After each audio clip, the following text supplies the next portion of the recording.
Yeah, a lot of people are presenting now. I know. Is that going cool?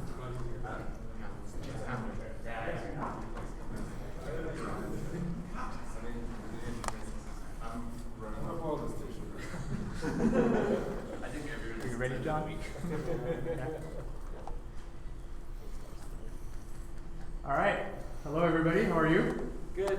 Great. Good. Awesome. So my name is Louis. I am your ISSessions president for this year. And these beautiful gentlemen and lady are? Nick. Sorry, Adam. streaming stuff. Yeah. And what's your position? Maybe say that as well. I'm the event manager for ISSessions and third year currently on co-op. I'm Steffi. I'm the community manager, and I'm also in third year. I'm the Jonathan, I'm your webmaster, so I help I manage am the your web for at least our site. And I'm also a third year in my course. Cool. All right. Today I'm going to be going over a few announcements. Then we've got a number of segments. So we've got a news roundup. We're going to be doing like a repository of the month segment. We're going to be looking at a new project that Sean is working on. He's going to be showing it to us today. And then we're going to have a guest speaker who is John over there. He's going to do a talk on the wonderful world of information security. So I will get started with announcements. Do you just want to begin? Okay. So the first thing I want to talk about, just to get a show of hands in the room, how many of you are in first or second year? Wow, okay, cool. That's awesome. So this really will pertain to you, but everybody else is free to listen as well. So I just want to talk a little bit about like why ISSessions, right? ISSessions is an extension to what you learn in the classroom. It's all about actually taking all of that theoretical, fundamental stuff that you're learning and then applying it to the real world in some way, right? So we bring in guest speakers here. We do a ton of things to actually make sure that you're thinking about industry from the first moment that you step into this program. That when you're applying for a job in like third year, you're not just like stuck and you're not really sure how to speak to like an industry person, right? That's our job. The other thing as well is it's a gateway to the community, right? It's a way for you guys to make friends, meet people. There are a ton of smart people in this room right now, people who want to do really well, right? It is a big win for you to have actually come to the meeting today. And I want to see that moving forward again and again and again. We have a ton of things planned for you guys this year, and I'll talk a little bit more about that as well. So just to kind of give you an overview of what meetings will look like, this is relevant to everybody because there's actually been quite a few changes. First, we're always going to have a news roundup. The news are important. They, again, give us an extension. They give us kind of a port into what is happening in the industry. Then we're going to do something called Rick's Random Repo Rundown. So your favorite professor, Nicholas Johnson, does that one. And he basically goes over some code, goes over some repo that's been hanging on a tab for like months, and then he kind of bookmarked it eventually, so he's going to be talking about that.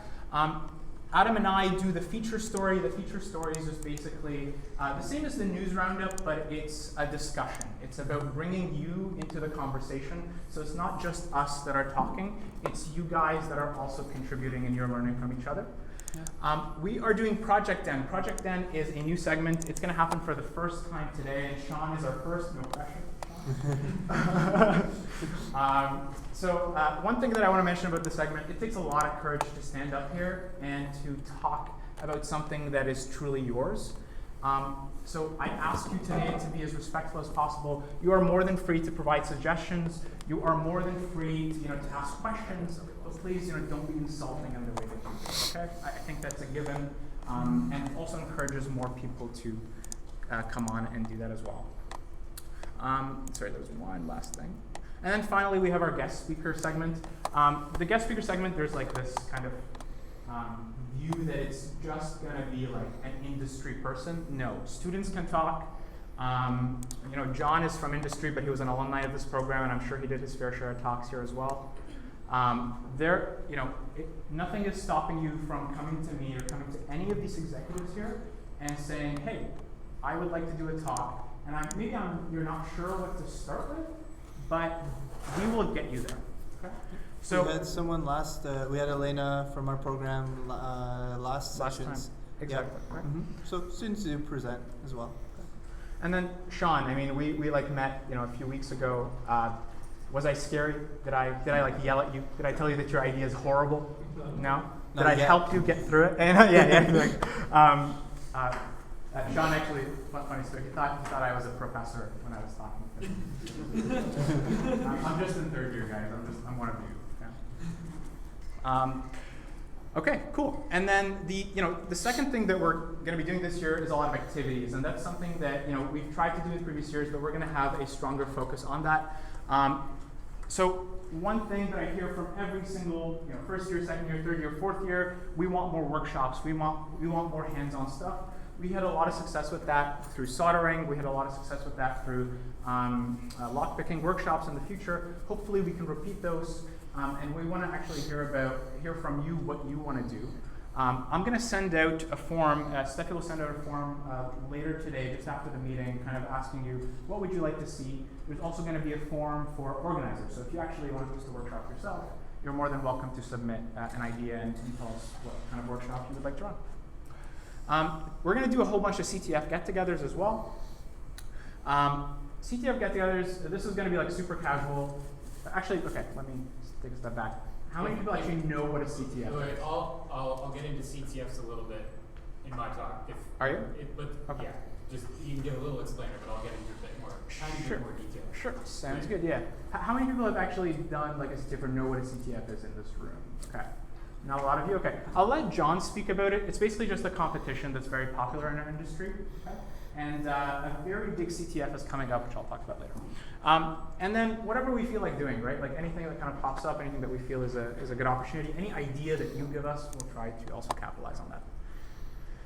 So, big next 3 weeks coming up, we're going to be doing a ton of things, okay? If you've never done a CTF before, that competition, Pico CTF is next year. I'm going to book this room next year. You are more than welcome to come and join and Next just week? Sorry? Next week. Next week, yes. Next year. Did I say next year? Yes. Well, is it an annual thing? Not or next no? year. Alright. Yes, so Pico CTF is happening. Well, as a week future man. September 27. Essentially, yeah, just come, like I have my own team, make teams, go check it out, see what it is. It's very beginner friendly. It's actually meant for like middle school and high school students. If you've never done a CTF before, you should definitely do it.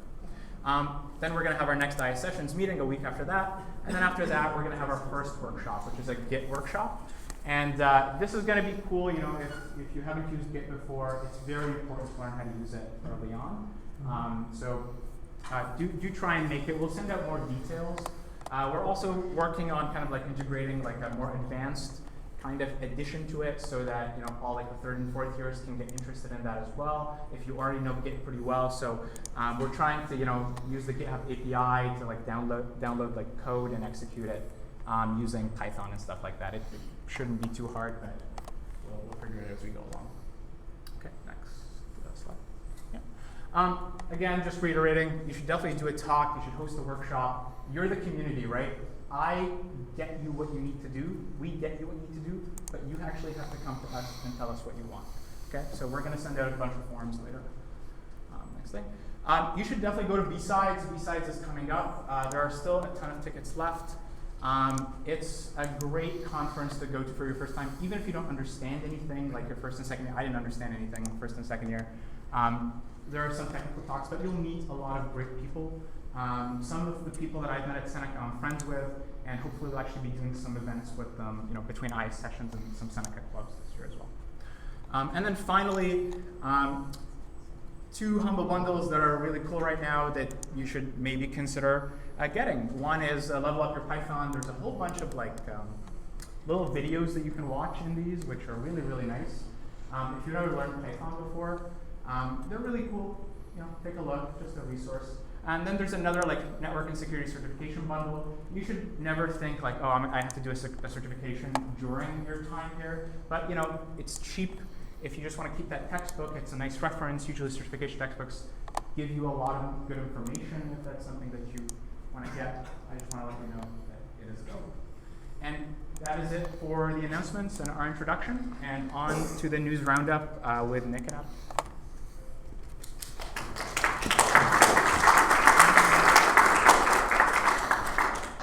Hi. We're gonna talk about the news while I desperately try to fix the video stream that I just broke. That's cool. I think That's suspense. it is. Well, it looks like something chewed up a HDMI cable. Anyways, hi. How's it going? So, first news story. PureList does a lot of like solicited blogs and articles and stuff like that for InfoSec, and they tweeted out this one earlier today. It was just kind of cool. It's a list of sites and people that are known for scanning the internet and just providing updates and resources and stuff like that. So probably entities that you should be aware of, either if you're on the defensive side to like maybe not block these people if they're scanning you, or go to their site and use their stuff. So like number one on their list was Shodan, that searches and indexes all kinds of IoT and other devices that are connected to the internet. Some projects from Rapid7 and a few others that I've never used, so I don't really know. On to individuals, there's people like Rob Graham, who wrote MassScan for the purpose of scanning the internet. Dan Tentler, who's Vis on Twitter, and a bunch of schools and other projects and stuff like that. Just kind of a cool list of things you can check out if you want to see details about what happens if you like scan the whole internet looking for vulnerabilities and open services and ports and all that kind of stuff. It's just a cool resource. I'll let you talk about this while I fix this. Yes. So basically, there was an investigation, and so there was some cell towers that popped up in around Washington D.C. area, and basically the U.S. concluded that it was Israel conducting some kind of spying, that's going on. So yeah, there's that stuff. Next article. This one's yours. Cool. Interesting thing that they found in light of some stuff that happened versus like the Ukraine in 2015 when they think that Russia attacked their power grid. The U.S. was looking at their own power grid, and one of their sort of large hydro power manufacturers or suppliers noticed that some entity was hitting on a lot of the web portals for their firewalls and stuff like that. So maybe trying to get in and screw with the configuration of their firewalls to maybe allow remote external access. They're not really sure, but they kind of disclosed that this had happened. Kind of interesting. They also couldn't say conclusively if it wasn't maybe just somebody running like an automated script, like in that story 2 stories ago where people just scan the internet for stuff. What it did do, though, is that this entity reporting this kind of activity happening to them scared a lot of these sort of policymakers in the U.S. to say, oh my goodness, our public infrastructure is actually vulnerable to stuff. It's exposed on the internet. We should start taking this seriously. So that actually resulted in like people starting to talk about this. And that's really good because all the people in that industry are always screaming like, oh my goodness, our stuff's vulnerable. There's a lot of legacy stuff, especially in the power grid. Yep. And yeah, they're actually thinking of going back to analog technology. That was a news story that we covered last ISSessions, I believe. Yep. Yeah, so they're thinking of rolling back. So yeah, interesting report there. Does that work? Okay. Yep. Oh, so that was me. The U.S. government uses a lot of consulting and contractor services because obviously they are a massive organization that has like a lot of needs and a lot of specialty needs and stuff like that. So I guess on like some Russian language cybercrime site that usually solicits and sells access to hacked systems, this journalist found that someone was offering for sale access to a lot of databases to like a huge slew of American just entities that are part of the U.S. government. And they dug into that a little bit. They kind of inferred who the provider might have been, who this independent sort of consulting firm that works for the U.S. government may have been, and contacted them about it. After some back and forth, they concluded that what the sort of hacker might have actually been selling is access to a bunch of test databases and test environment that was used by this contractor to like simulate networks and test out new software and stuff like that. But didn't they say that it was old data anyways? Yeah, they also did say that. Well, that's what like, was on a test. like Yeah, so why are you using maybe prod testing all data that. in test environment? Yeah. But it's Not- old, but yeah. still okay. They could also just be saying that because they don't want to say what happened, but we don't know. So interesting. Maybe. Yep. Yep. So, the Lazarus group, this hacking group that's been basically deploying lots of ransomware kind of all around the world, particularly on the US, that they believe is linked to a North Korean kind of cyber army group. They were responsible for some of the WannaCry outbreak, which is a great big important strain of ransomware that made a lot of money. The U.S. has kind of named a bunch of people in that and saying, we're putting sanctions on this group and therefore the country that they operate out of, which was North Korea. Exactly. So that ties it well into this one. So basically, as Nick mentioned, the Lazarus group is actually, it's one group, and there's some 2 other subgroups that have been identified. And so basically, like, it's obvious that they're not going to be those individuals aren't going to be brought to the U.S. to bring justice. But it's interesting that they got pointed out. So they got called out. And so basically any U.S. assets that they have or they want to deal in the U.S., which probably not if they're in North Korea. So then, yeah. Also, North Korea has been doing a lot of cyber attacks because it brings in a lot of money for them. Because they're under a lot of sanctions, so it's hard for them to get cash flow, so to fund their weapons program, so they turn to cyber. So yeah. Is this you? This one is probably me too. That's cool. I can start. Sure. There's a really complicated and really cool Trojan piece of Trojan malware out there right now, and it's really sneaky and stealthy the way it like downloads and attaches itself. It starts out as you get an email with an HTML file or an HTML file in it, and you click on that file, and it downloads, and then that like triggers something that causes a bunch of JavaScript to go out to the internet and download more files, and from there. It basically hijacks one of the processes that's running in Windows and using all little bits and pieces from these various downloaded files kind of infects that process, which then turns into like a backdoor tool that calls out to bad guy.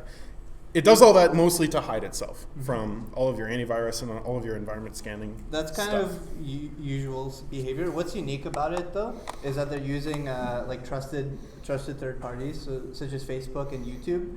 So because a lot of the times when it comes to whitelisting, they'll block like safe URLs, right? So YouTube and Facebook, like companies, like even though like they do some URL filtering, they probably won't go too in depth in certain fields. So Facebook and YouTube, like they may not block. So it usually goes through, and because it's trusted, it like the payloads don't go under the same scrutiny as they should. So I believe it was on the Windows as well when it was executing because Windows saw that it was from a trusted source, so YouTube or Facebook, it let the process run when it was malicious or not. So like zero trust should probably been used.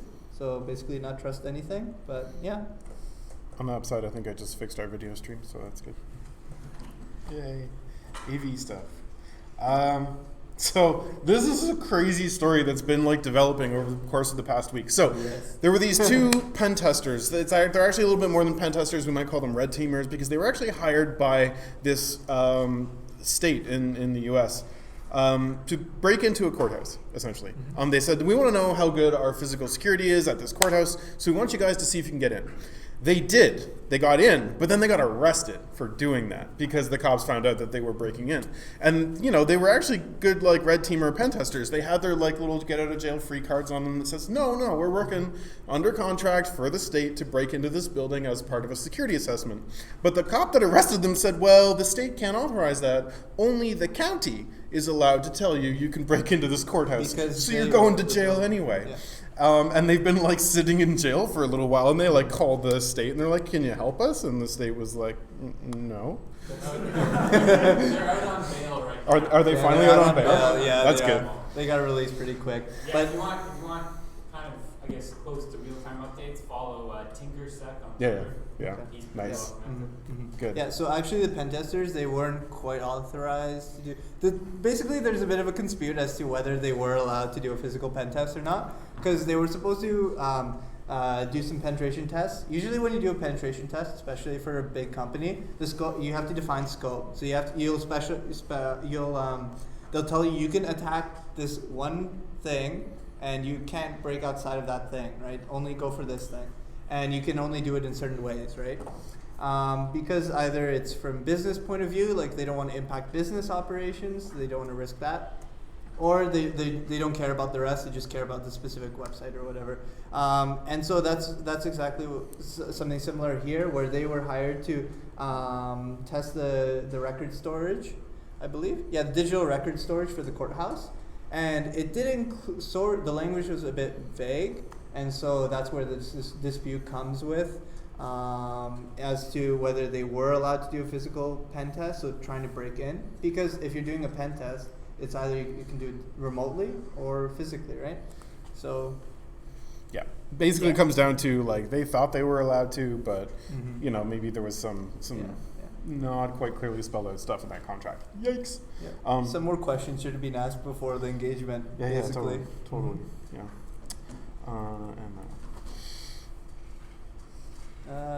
Yes, that one. Okay, so basically email-based fraud is continuing to rise. So basically phishing is very popular because it's relatively easy to do. You get someone to click a link that's relatively believable, and then you get it into their computer, and then since you're on the internal network usually, or the computer that you broke into, if it's a corporate device, usually has some kind of access. You can traverse from there, and from one computer you'll move to the next, and then you'll move to the next, or user accounts or whatever, and you'll go from there. So that's why phishing is pretty popular. So now there's I guess a new tactic. Well, it's increasing in popularity. This is where they're trying to do more identity fraud. So they're targeting. So basically, attackers are targeting high-ranking people in the company, such as executives, senior management, supply chain partners. Where employees are used to getting emails from them, or like if you get an email from the CEO telling you to do something, you know, like for you to, like, you know, most people will just say yeah sure and do it, right? So basically these attackers are targeting what did I write in my notes? Basically they're targeting large financial companies and businesses working with foreign suppliers. And basically, yeah, using the high-ranking employees' email, they impersonate them, and they try getting the employee to send wire transfers or disclose important information. So yeah, it just goes to show that using multi-factor authentication, user training, and also making sure that your logs are good to be able to see this kind of attacks happen on your network. The good thing, though, is that they arrested 281 of them from the U.S. and a slew of other countries, including Nigeria, Turkey, Ghana, France, Italy, Japan, Kenya, Malaysia, and the UK. So that's always nice when they actually catch some of these people, because it's pretty rare that they do that. But I guess as part of some great big sting operation, they were able to target a bunch of them based on, you know, where a lot of these emails and stuff like that were coming from. They seized a bunch of stolen funds and stuff like that. So that's always nice, because this is probably like one of the biggest problems that you'll face day to day, just doing the security job. So it's always nice to talk about a win sometimes. Yay, arrests. Yep. Are they getting prosecuted though properly? It's step one, man. Okay, so in Vancouver, hospitals have systems that talk to each other. They kind of have to. They got to share your patient data with other systems, so that like while you're, you know, kind of being carted through the hospital, other systems know that you're coming and stuff like that. Your microwave needs to be connected to the Wi-Fi. It does, in case, you know, if I'm having a code blue, the microwave has to know that. Yeah. What communications channels these systems use, though, some of them apparently are a little bit weird. Like they use the old pager networks to send data. Kind of cool, you know, like unused telecom bands and stuff. That's cool. They can share data that way. But it wasn't like encrypted or protected at all. So basically, these pager networks were just broadcasting all of the patient data, just like way out into the open. So if you knew how to basically sniff radio traffic, which you can do with pretty cheap devices, you could basically sit there and harvest all these patient credentials and patient details. And that violates like all kinds of privacy regulations that hospitals have to abide by. So this group informed the hospital about that, and they're like, oh, shit, we should do something about that. So from what I mean, they have a whole disclosure timeline here of like when they told them in 2018. It goes back that far? Yeah. Well, these things take a long time to fix. So basically, kind of it goes through their response and how they've been dealing with the program since then and stuff like that. But hey, at least they found it and are maybe hopefully dealing with it. So they did a responsible disclosure then? Yeah. The person that found it told the hospital. So first. A responsible disclosure means that the person that discovers it article. coming up. Oh, okay. There's a whole big thing on that. Whoops. Okay, never mind. It's all Jump the good. gun. Yep. Moving on then. Oh yeah. I only got have Luai, I three got an minutes. idea for the CTF. No. What about a satellite? Oh, that's like a satellite. Sure. It's a cool toy to play with, you know, like we're only learning ethical hacking in year 4, but that's fine. Yeah.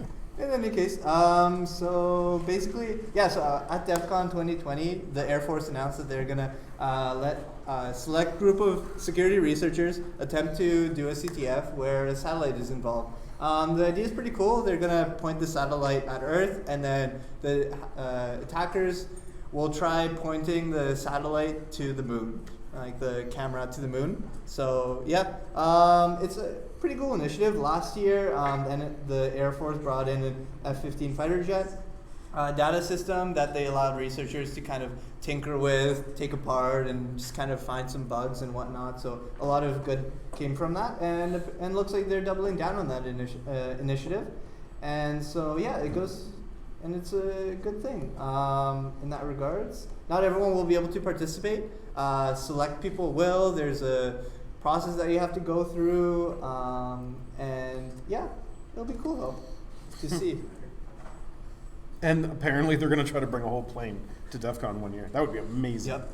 Cool. Do you think they're going to enforce like residency restrictions, like it must be or citizenship restrictions that only the citizens can participate? I haven't seen that in the article. I would assume no, maybe. I'm thinking maybe. I'm assuming they're trying to go for like betting the reliability test. Yeah, maybe. Yeah. Yeah, I mean, well, instead of just letting any random person come up and Yeah. do Because what. Well, that's why they're doing the vetting first, right? Okay, from South Korea, we taking photos.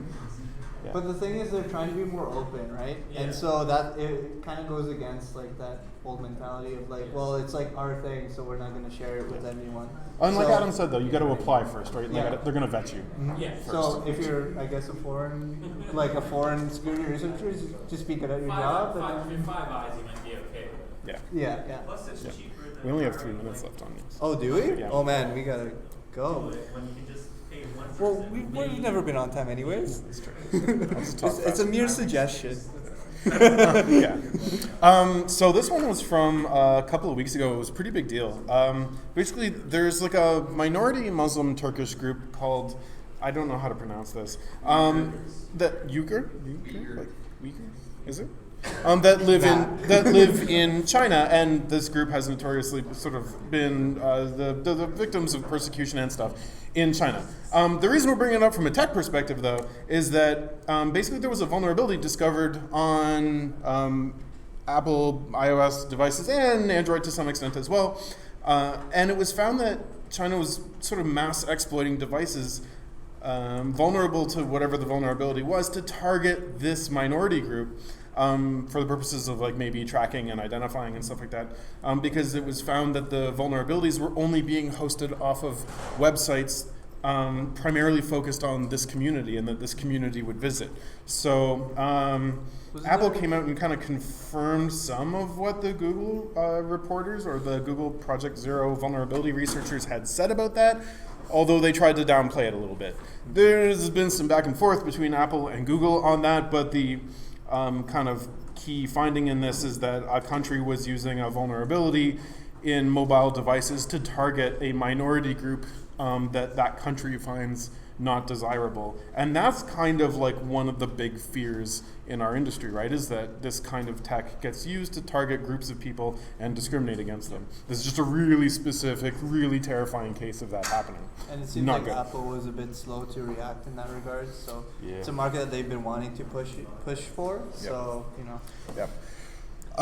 Traditionally, vulnerabilities for iPhones that will give you like remote access to an iPhone if you go to a website have sold for more than Android. Because up until now, Android has been like a Swiss cheese phone full of vulnerabilities. And they just don't sell for as much on the black market because there's an abundance of vulnerabilities. For the first time in like a number of years, though, the prices have switched. Now it's like $2.5 million for an Android phone compared to $2 million for an iOS phone from the sketchy Zerodium company that sells ODAs to hostile, nasty governments. What kind of phone are they paying for? So Oh, they're like they're no remote root. full exploit chance. Yeah. So either the price changes whether it requires like a user to actually click on something, or whether it's completely no interaction. Yeah. You just send something to the user like an iMessage, a crafted iMessage or something like that, and boom. And I own your phone. So those are the ones that you 2.5 million. They'll bump the price down a little bit more for if it requires. You just go to a human URL. interaction. Yeah. Yeah. Like you have to visit a website or something. Yeah. Still, that's mad cash for phones. But it's just interesting that for the first time, the prices for the two have kind of switched places, because normally the Apple ones go for more, which is neat. Kind of too bad since Apple expanded their program anyways. Totally. Uh, This was cool. was this mine? Yeah. But I can talk about it if you want. Yeah, let's. What can you say? Oh, yeah, sure. So a bunch of attackers found a way to like provide location data about your phone by sending just a text message to you. Yep. So this kind of diagram explains the attack, but if you want to... So basically, with your SIM cards, it's actually a computer that's running inside a computer. So your mobile phone is one computer, and then your SIM is another computer. It's like many computers, but Yeah. we'll do that. Yeah, exactly. Yeah. So basically, what the SIMs used to be used for was if a cell provider wants to do some kind of remote management or something, then they can do that. They've used it to send commands, and also there's an API, because of course there is. So banks used to use it to send securely, like bank account numbers. They said, so they wouldn't send it using like the phone app. They would actually send it through the SIM. And then basically a researcher found in the wild that this SIM attack was being exploited. And it wasn't used en masse for mass surveillance. It was used more for targeted individuals. And so yeah, the mitigation exists, but it requires cell phone providers to block those commands. So yeah. In the interest of speed, we'll do this, a bunch of these really quick.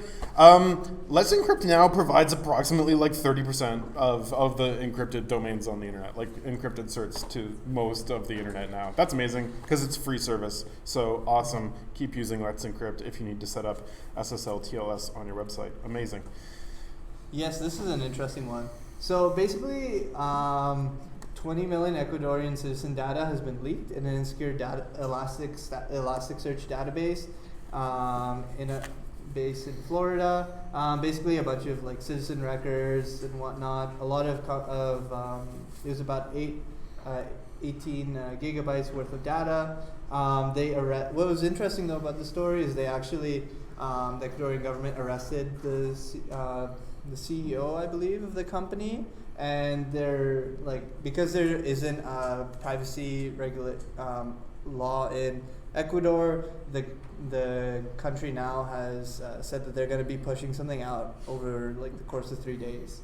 So yeah, cool. Good to see that. Rapid7, who basically managed the Metasploit exploitation tool, announced that they had received a submission by someone for an exploit module for Bluekeep. Really super important because Bluekeep exploits a vulnerability in Windows Remote Desktop Protocol. Basically, if you're running an unpatched version of Windows that's running RDP to manage like remote Windows services, I can take over your machine by running this Metasploit module. Whenever this kind of stuff gets like point and click modularized, it's a big deal because we see more exploitation of those vulnerabilities. That's why it's worth mentioning. We just talked about that. Yeah. Edward Snowden's book came out. I don't know if that's a thing that's of interest to anybody. You can buy it on Amazon for money. Yep. It's basically his telling of what happened. Yep. We're not going to get political Actually, though. the government is like doing some stuff. Yeah, the U.S. government's suing him. Yeah, because of that. And they may take. Yeah, in any case, let's not get into that one. Yeah. In more awesome news, Julia Evans also released a book on No Starch Press. It's actually a collection of zines in like a box set you can get on using super cool Linux utilities, and it's $30. And there's a discount code for another 20% off, and it's super cool. I ordered a set. I'll bring it to sessions when it shows up. It's like comic books on how to use Linux and stuff. It's gonna be sick. Oh, nice. Yeah. Veracode released a free report on statistics based on a survey that they ran on vulnerability disclosure practices. So people that like publicly disclose vulnerabilities when they find them versus coordinated disclosure, which is where you kind of communicate your findings with the company and then talk about it publicly. So they commissioned an independent body to do this survey. I haven't actually filled it out and downloaded it yet. I've just read some summaries. Sounds pretty cool. Maybe we'll talk about it next time. But it's in the links if you want to grab it. Yeah, so there was yeah. So basically, quickly, LastPass, there was a vulnerability. In the gist of it is LastPass, when it recognizes a website, it'll try autofilling the login, so your username and password. And so someone decided to create a click chat. So basically, what they did was they layered an HTML website invisible to the user, and then it would trick LastPass into entering in your username and password if you recently logged in to that site. What is LastPass? Pardon? What is LastPass? Password LastPass manager. is a password manager. It's pretty good. I know you're saying it for everybody's benefit. It's a password manager. Yeah. Two really common, really cheap Wi-Fi chips that get used in all kinds of IoT devices and prototyping. People found that they had bad Wi-Fi libraries written for them, and you could exploit and hijack people's Wi-Fi communications on these devices. They've been patched, but it turns out writing code for tiny little chips is really super hard. That's all. Oh man. AI is going to make Okay, basically, hacking yeah, now. so AI stuff. So basically they're saying, I thought we were done. You said 2. I know how to count in any case. Okay. Why is going to kill us? Yeah, but he's not playing the music, so he can't blame us. In any case, so yeah. So basically they're speaking about AI and how it may be used in the future. So basically it will be used offensively and defensively. So defensively, it can be used to do some more automated analysis of stuff, because if, for example, a sim gets tons of alerts, and it's hard to have a human, hard and very expensive to get sim engineers to actually look at this stuff and pay careful attention and do have a global view and zero in on stuff. So basically their prediction is that it will be used more in that regards. And then on the other hand, when it comes to using AI offensively, they think that it may be used for automated attacks of networks. So there's actually it was DARPA competition where they actually got a bunch of supercomputer AIs, and they ran some CTF on there where they threw DEF CON 2 years ago. Yep, exactly. So something along those lines. It's actually, they did a pretty good video of that recently. So yeah. So that's kind of where it's going with this stuff. They mentioned about also deep fakes, about how that may be used to blackmail potential victims as well.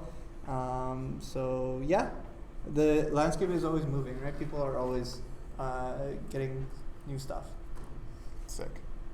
and then creating new problems. And that's the news segment. And now off to the project then. No. Nope. Nope. Almost. What's the name?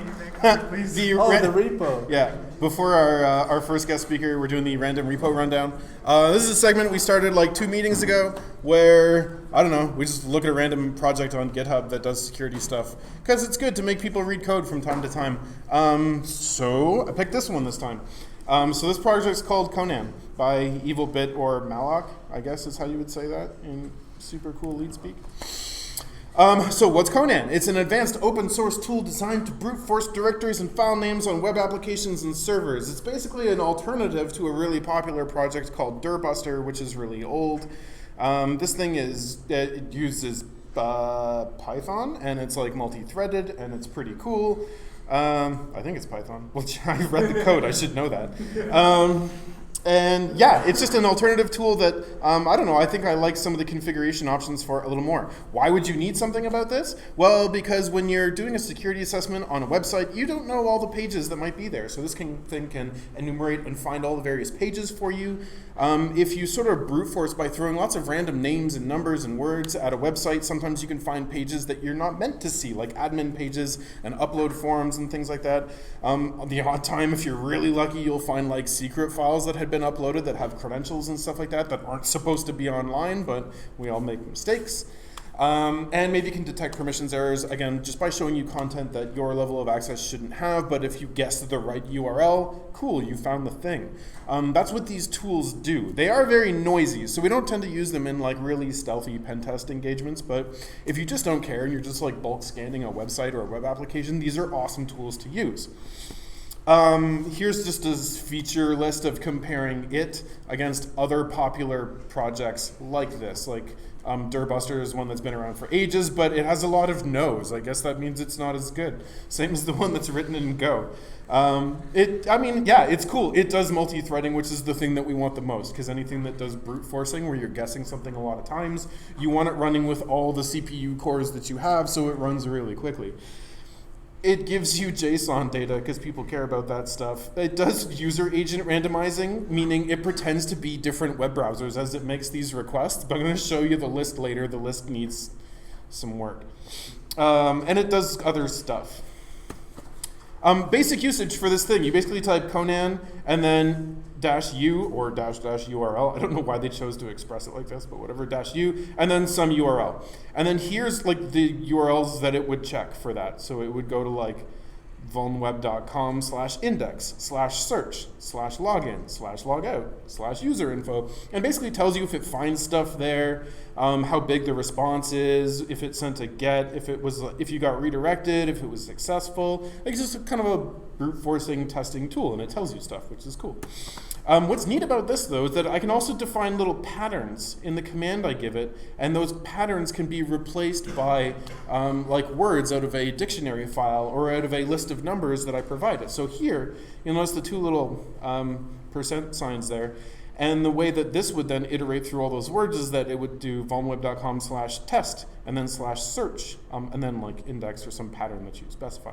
So it generates lots of cool random things, either completely randomly or based on some pattern that you define, which is kind of cool. Here's an example of the user supplying it with a file full of numbers that it replaces these percent signs with. So here we have test 12, test 34. I guess those would just be numbers in this numbers file. Kind of cool. It comes with a whole bunch of word lists. On the GitHub directory, there's like an all, an API, a dictionary, a no extensions file, and a small file. I just took some screenshots to show you like what's in some of them. So for example, in this small list, it'll try looking for stuff like Apache access control files and I don't know, like zip files and all kinds of stuff. Just to kind of give you an idea of the URLs it's testing for. The code itself is structured into a main Python file that you run. So good, it is Python, I'm not crazy. A directory for doing like network communications, the DB folder which has all those word lists, a handler, which is the thing that like kind of bundles up your web request that you make to the website that you're targeting, and a utilities folder that has like a random function that the person decided to put in a utilities folder. The actual Conan.py main script does like two things. It parses all your command line arguments that you typed in, and then basically it takes all the URLs that you gave it and it feeds it off to this thing called handler. What does handler do, you might ask? Or not, but I'm going to tell you. Handler is an object that basically takes a URL and some parameters. It then takes all of that, does some like sanity checking, and then it doesn't care, it passes it off to this program called Fuzzer. So what does Fuzzer do? Basically, Fuzzer takes all those things that the user provided, spins up a whole bunch of threads, and then on each thread it calls thread_proc, multi-threaded. So what does thread_proc do? Because I'm just stripping out all the stuff you don't need to know about the program, just showing you like how it actually does the thing. Eventually, it takes the URL and all the parameters that you define, and it makes its way down here where it says test path, and that goes up and calls some network method called HTTP. Which replaces all the URLs with the patterns that you define and stuff like that in this little function right here. While we're stopping in request.py, here's the randomized user agent list. So like Windows NT 6.1 Apple WebKit, some like Windows NT web browser versions. And then like a bunch of stuff to make it look like, I guess it's like Windows making GET requests. Maybe they're a fan of Windows NT. Yeah, there's some stuff down here that makes it look like. Nowadays is Windows NT. Fair enough. Okay. Seems to be all Mozilla though. Yeah, although there's like Chrome user agent strings down here. So yeah. So basically what this thing does is just lists a bunch of possible identities or web browsers that you could be simulating to make these web requests. And then every time it makes one, it just grabs a random one. It generates like a random number and picks one from this list, and that's who it sends the GET request as, which is kind of neat. The actual HTTP method itself basically does some setup. It picks an IP address and picks the host name for the target, and then eventually it makes its way here. This is like the line that actually does the thing in the program. Python has a URL lib library and a requests library that makes HTTP requests to websites. This is basically you asking for that library or asking for some web page. So this is where you would actually populate all the details like the URL, a bunch of headers that you can pre-configure whether or not you're going to follow redirects and stuff like that. So this is the actual sort of action line if you want to think about it like that. After this does its request, there's a whole bunch of exception handling you do, like did it break because we didn't SSL right, or did we follow too many redirect bounces through the web, whatever. And eventually it gives you the response back and it just kind of prints it out on the command line. But that's the whole rabbit hole. Basically, you give it some URLs, sends it to a handler, which sends it to a fuzzer, onto the threads, into some HTTP function with a lot of parameters. And eventually it makes some web request and you get it back. So I'll post this. You can have this if you want to like dig through this code base at all. That was it. Bam! I saved you 2 minutes.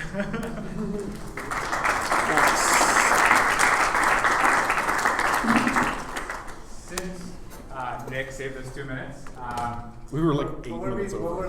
We were way over on the minutes. it's okay. So Sean needs some time to set up. In the meantime, if we can all take a look over here, this is the myriad ways that you can follow us and know what's going on.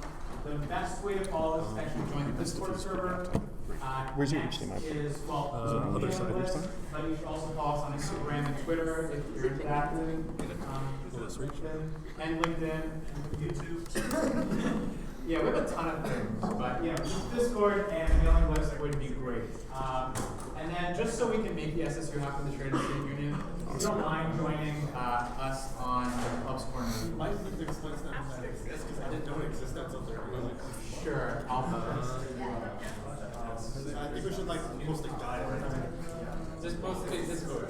And on Twitter. And on the mailing list. Would it be better to extend one display or Probably mirror, because it's going to pick up everything. Because then like what you see here is going to be extended up there.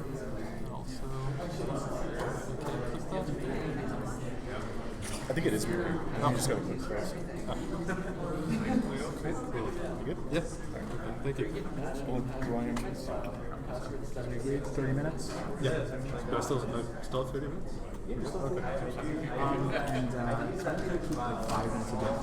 Yeah.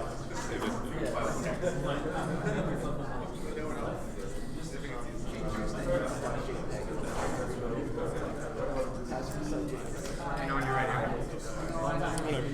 Right? Yeah. So Sean's gonna get started.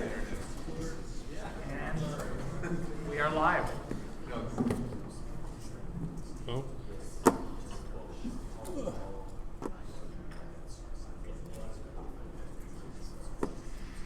Almost ready, apparently. All right. That's close enough, I think. Everyone could read that? Okay. Hello, everybody. My name's Sean, and today I'm doing a talk on data obfuscation.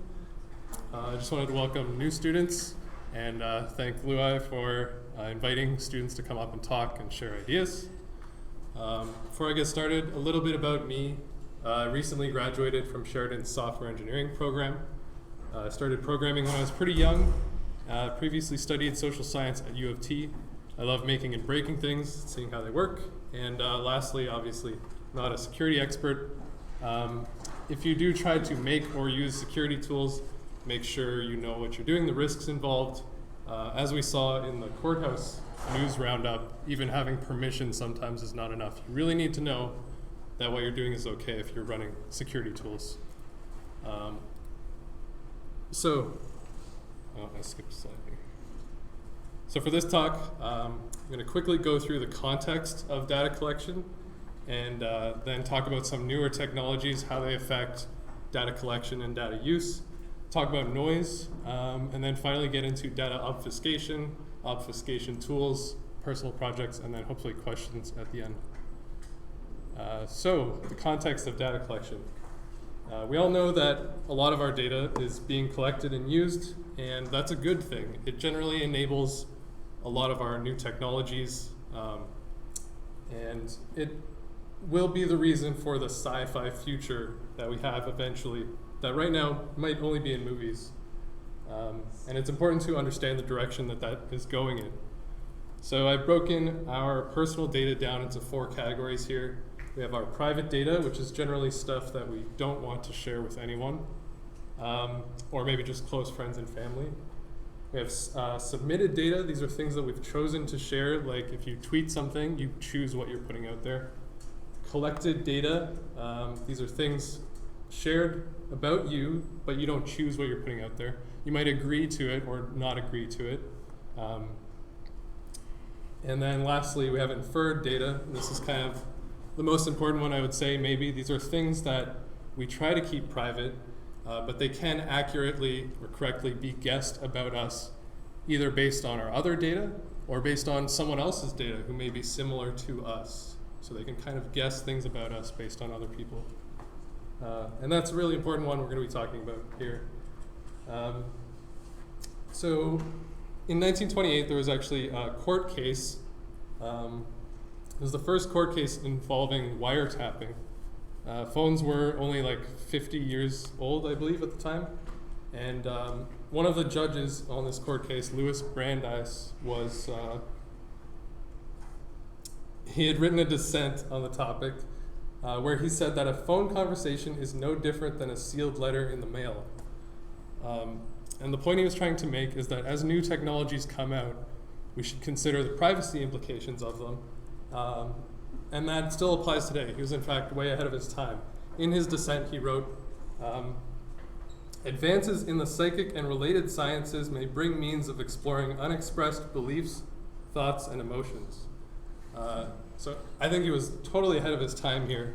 Maybe psychics haven't really taken off in the same way he was thinking, but you could replace that with statistical analysis, machine learning.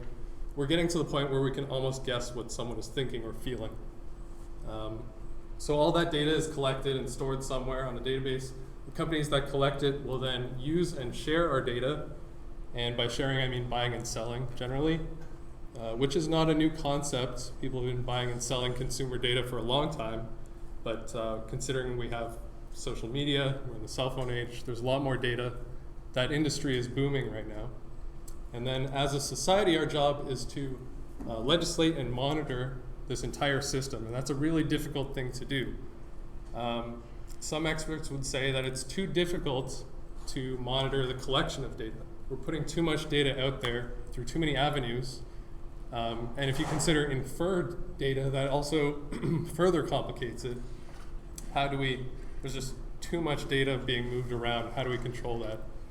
Those experts would argue that we try to regulate the use and sharing side, which is a little bit easier to do, but it's still a pretty difficult question. And also, if we don't regulate collection, sensitive data can still be collected. Even if it's not used, it could fall into the wrong hands, potentially. So that's kind of the landscape for data collection. I wanted to talk a little bit about future technologies and how they affect data. We've all heard cloud computing and machine learning, probably tired of hearing them, but they are both very important concepts in terms of data collection and use. So a little bit about the cloud, mostly 2 points here. One is that it's very popular in a lot of industries, but I believe it's also going to be the future of consumer devices because over the last few decades, we've seen computers get smaller and smaller, but that trend is actually probably not going to continue. We're hitting a kind of a size limit. And so the solution, how do we get more computing power into small devices? We would have the small devices act as just a thin client so they connect, reach out, and the processing and data is done somewhere else. So it is the future of consumer devices, probably. And the downside to that is there will be more data in transit between devices and their cloud solutions, and even more data at rest on a cloud that we can't control personally. Machine learning is even more relevant for data. It's basically fancy statistics. You could think of it as fancy statistics. And statistics is generally collecting and interpreting data. Machine learned systems excel at categorizing things. So for in the case of internet fraud detection, it can look at a bunch of data and say, is this fraud? Is this not fraud? Is this real or is this fake? And we've all seen The Matrix. It might not be the best idea to rely on computers to tell us what's real or fake. But they are good at categorizing things. Generally, that's what they excel at. And so they are generally different from statistics, especially neural networks, in that the data correlation goes through a series of evolutions. And each generation can predict more accurately than the one before it, until your final result is very accurate and very efficient. It's basically like if Alan Turing and Charles Darwin had a baby, which I could only assume would look like a bearded RoboCop. I'm glad you guys like that image because I plan to get a lot of mileage. So this is only really one half of the cake. We're producing a lot of data. The other half is noise. Noise is still data, but it's generally not as useful. And machine learned systems excel at reducing noise. They can identify, again, what's useful, what's not useful. And that's how they come up with such accurate solutions. They can produce or filter through a lot of the noise. And there are really two kinds of noise. There's general noise, which comes along with just producing data. There's also tailored noise, which is closer to what these algorithms would be looking for as useful. So it's harder to filter out something if it's similar to the useful data that they're looking for. Which brings us to the topic of data obfuscation. The idea with data obfuscation is pretty simple. We're putting this data out there, and the red arrows you can consider as noise or useless data. And the algorithms are very good at filtering those out. But what if we produce just a ton of data, and some of it is even similar to the data that the algorithms are looking for as useful, in an attempt to confuse the algorithms on the other side, potentially. And that makes us harder to be profiled or tracked, and things like that, which could be very important moving forward. We're going to have more data put out there. I think noise is going to play a larger role in filtering both just normal noise and generating noise as well for the purpose of obfuscation. Which led me to start a tool that I wrote in Python called Obfuscate. And it was inspired mainly by two things. One was a GitHub repo that Nick did a couple months ago called Dumpster Fire. Dumpster Fire was for the purpose of generating network events. It wasn't for the purpose of obfuscation, but you could probably repurpose it for that if you wanted to. But I liked the modularity. So you can basically add elements in as you think of them, and that's a good way of programming in general. And then ad nauseum was the other inspiration. It's a browser extension which basically clicks on every single advertisement in the background while you're browsing. So it's, again, generating noise and trying to hide your actual traffic. That was developed by Helen Nissenbaum. She's a great information science professor. I encourage you to look her up if you don't know her. And the idea with Obfuscate is you're building a cake, and each layer performs a different obfuscation activity. So one might generate internet traffic. Maybe one generates keyboard and mouse input. Let's say you had a keylogger on your system. When you're away from your keyboard, it could be typing around in the background, and then a keylogger might be forwarded that way. So what's in a layer in Obfuscate? We have some metadata there, which is basically to define it, and then it's all wrapped in a class that Obfuscate can then use when it sees fit. So this one is HTTP daemon, which periodically generates HTTP traffic silently.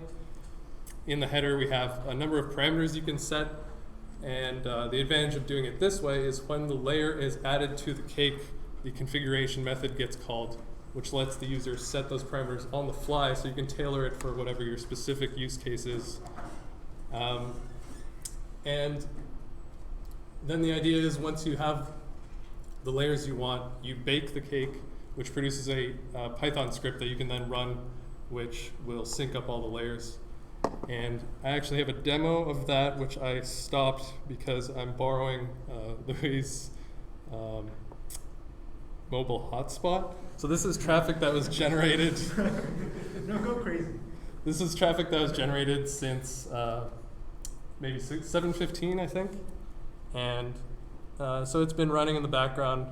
There are some searches that it's been doing based on a very small word list. But I did stop it. But generally, it would just keep hitting different HTTP URLs in the background. And that's the idea behind it. And so there's one huge problem with that, which is that the cake is itself a lie. It's very easy to detect that traffic as noise and filter it out. It's not advanced in any way. Even a person looking at your internet traffic could tell it's not real. So I kind of put this project on hold to deal with the problem of believability. And I started a second project called Obfuscate 2 because I'm not very creative, where in order to get more believable human activity, I thought we need some baseline information on how that human behaves. So it's simple enough, let's record some human behavior. But then playing that back would not be good enough. Then you're not really obfuscating your data, you're just duplicating it, which is not very useful at all. So we need to change it in some way. And then once we've changed it, we can tailor it to be noisier. We could play it back at any time that we want and thereby produce noise, which is more human than the initial attempt that we had there. So I have a small demo of this also. If I can find the right windows. So this is not demoing the permutation of the data, but just the kind of the data collection itself. So it's going to record, oh wait, I think I actually have. Yeah, so this is the demo that we're going to do here. We create an event manager, which will handle all the recording and playing of the events. And that's a class that I wrote. There will be a link at the end if you wanted to take a look at it. And then we set it to record for 8 seconds. We store the results in a variable. We're going to print that just to take a look at what's in that variable. Write it to a file just to show that we can load it later and use it, and finally replay it. And so that'll be this demo. So basically, it's just going to record me for 8 seconds and then play it back.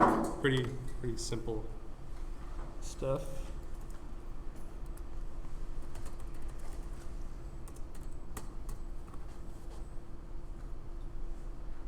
And that includes mouse events and keyboard events. Almost. That was pretty close. So there are some problems with it, obviously. It doesn't like Linux as much as Windows. And then you have the problem of dealing with different distributions. But that's basically the idea behind that. And we can see the printout of the events. So it has the duration in there. It records the running processes, and then it takes another screenshot at the end to kind of find out which processes were executed in that time. All this data collection, and there will be more, is required to correlate user interaction with the actual activity in the operating system. Yeah. So we have the recording and the playback, and it generally is more reliable than what we just saw, but how do we permute that data into new activities that can actually be noise? So one option is to handcraft it, which is similar to the first version of Obfuscate, except we have some original data to work with now, so we could still make it more believable. Benefits of this would be greater control over the output, and the downside is you'd still have a lot of similar outputs that are not super believable. But we have a lot of data collected now that we can put into a neural network to generate some new activity. Benefits would include many organic outputs. Downside, it would be very difficult to control those outputs, or some work would be involved. But one benefit is that it's highly adaptable. So we don't need to know as much about the input data. it could work on different operating systems much better, with different users running different applications and things like that. So that's kind of a very important reason that I will be steering it in that direction in the future. And there are some problems with Obfuscate that are left unresolved. One is we don't want any portion of consequential events to be repeated.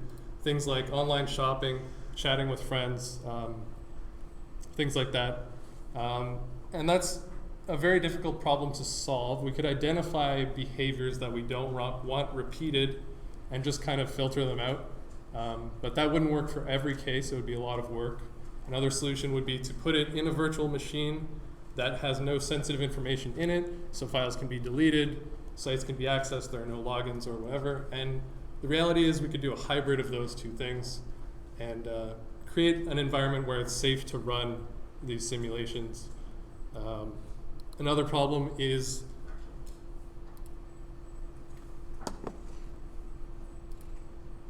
we want to transition seamlessly between actual user interaction and the simulated interactions. And that's not too hard to do timing-wise, but we could also use a VM to solve that problem. It could even run concurrently with an actual user without interfering in the parent operating system. And then it needs more lower-level operating system integration. So I started this in Python. I hadn't worked with Python too much, and I really liked it. It has some difficulty, because it's a pretty high-level language, has some difficulty dealing with operating system things. It even reaches out to C in this demo. And moving forward, I'll probably pivot into C or maybe even Java just for better operating system integration. And lastly, how effective would it be at obfuscating activity anyways? And that's a really important question, and that's a question that I didn't ask myself intentionally, which seems a little bit silly, but that brings me to the last topic, which is personal projects versus work projects. So if you're doing a work project, and that could be for an employer or for a school, you generally have some specific task, and then you have an idea of how you're going to go about that task. You might plan it and then execute it. And that's a great way of producing quality work and meeting deadlines. Whereas in a personal project, you might start with a lot of different ideas, some of which are better than others. And I suggest just taking any one of those and just start doing it without really planning too much. Because as soon as you start planning, you might come up with a lot of reasons not to do it, things that'll hold you back. And you just generally don't want those things or don't need them. As you start doing stuff, you might do some planning and more doing and pivot here and there. But I think the end goal, since you don't have a deadline, is to turn the personal work into, turn the personal project into a work project. And that can be like a personal work project where you're still the only person involved, you're not getting paid, but you have a specific deadline or whatever goal you set for yourself. Or it could become work and maybe turn into actual paid work in the end. But either way, you will learn a lot in the process, and there's a good chance it'll become something else that it's not. And that's it. Thank you.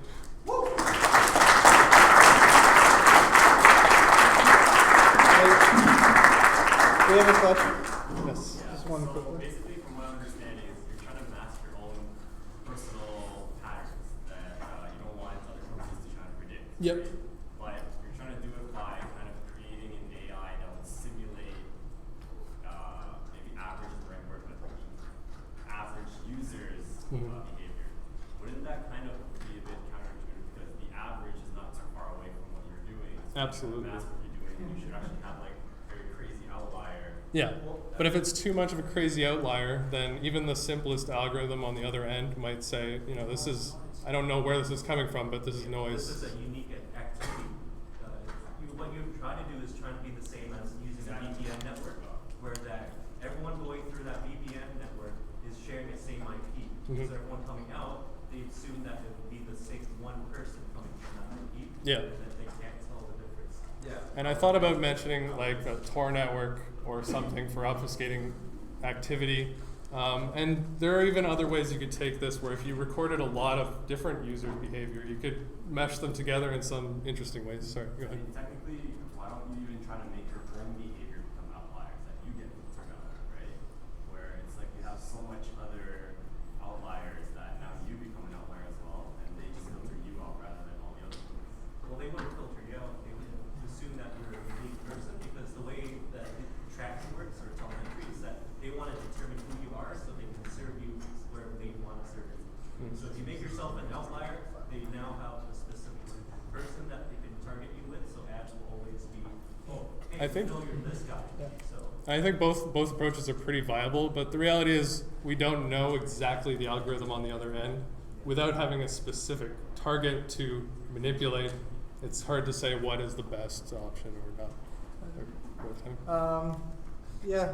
One more question. I was just gonna say you could try creating like profile-based concepts, like what's a 25-year-old person, what's Yeah. their traffic like, what's a 60-year-old person's traffic like, and then just cycle through those profiles. That way, like your traffic gets hit into what seems like pretty normal traffic, Yeah, and then that'd be really good. Okay. Sure. Thank you, Sean, for sharing your project. Very interesting. And now John will speak about the wonderful world of information security. Just a really quick question. Just by a quick show of hands, who's interested in coming over to Monahan's this evening after we're done? And just an FYI, they do on Friday nights ID, and you do have to be 19 or over. Show of hands really quick, just so someone can get a count. I don't know who's counting this, but it's not me. It's the pub right across the street. Yeah, it's the pub right across the street. Yeah. So we just walk over there. Go and have like a social. All right. What do you think? Like, yeah, let's say like 8, maybe. I counted like 8, 12. I don't know. We have computers to count for us, right? Yeah.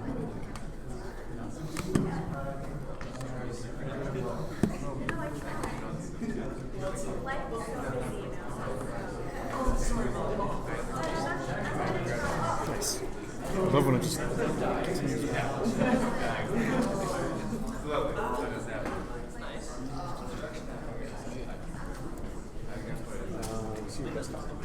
That's fine.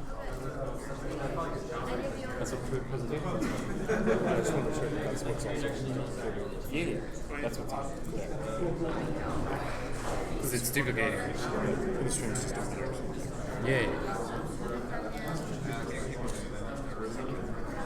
Yeah. All right. I'll give you guys a minute just to, I don't know, decompress for a second.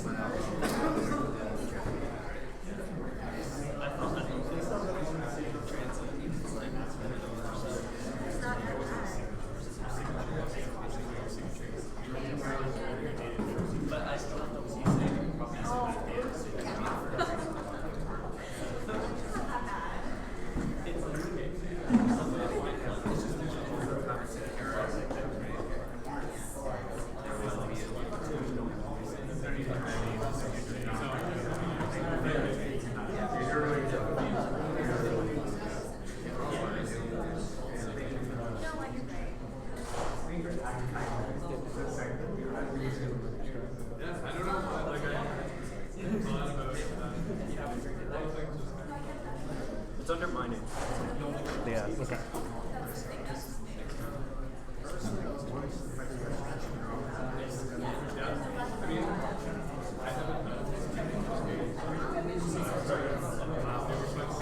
All right, I'm gonna get started. Anyone who's out of the room, they're not missing anything terribly important for the first few slides. So,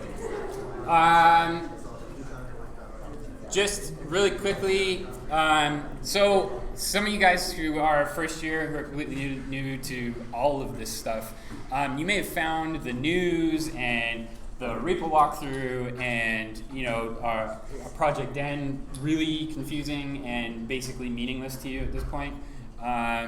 And I can completely relate to that because I really did feel the same way in my first year when encountering a lot of technical sort of talks. So I've tried to in this talk, because this is literally, hey, welcome to this entire world, I'm going to try and use as little kind of hardcore industry terminology as possible. Sometimes it is unavoidable, but I try to explain it as much as possible. If you do need me to clarify something, if I say a word and you're like, I have no idea what that is, please put your hand up, let me know, and I will try to explain it in as concise and as quick a way as possible. So who am I? I'm John Simpson, also known as Thraki on Twitter and everywhere else on the internet. I graduated in 2015. I currently work as a vulnerability researcher at Trend Micro. We were recently acquired by Trend Micro, and used to be a division of TELUS called TELUS Security Labs before that. So my actual work experience has basically been, I did some defensive and security operations center type work, as well as penetration testing and vulnerability assessments. Previously, I did lots of like general IT work, a little bit of development. And before that, I used to be a nationally ranked figure skater, and I was a coach for a little while as well. So I've done a pretty wide range of stuff. And I'm a fur parent to two kind of chunky cats and Corgi, who's currently going through dog adolescence and is a huge jerk right now, but I love him. And if you want to follow him on Instagram, that's his Instagram. What are you doing here? If anyone watches BoJack and understands the reference, I'll be very impressed. But probably nobody. So anyways, the industry that you guys are entering into here is really big. There's a lot of stuff going on. And I'm just going to call it InfoSec for the rest of the presentation. It's just quicker and easier. When I started and when I applied to the program at Sheridan, I only really knew about ethical hacking as sort of a career choice. And I'll, to be completely honest, I didn't really know what any of that actually entailed. So we're going to try and cover as much industry information as we possibly can. Different employers, job roles, learning information resources, non-technical career advice as well, and the slides will be available after this as well, so don't be worried if you miss something.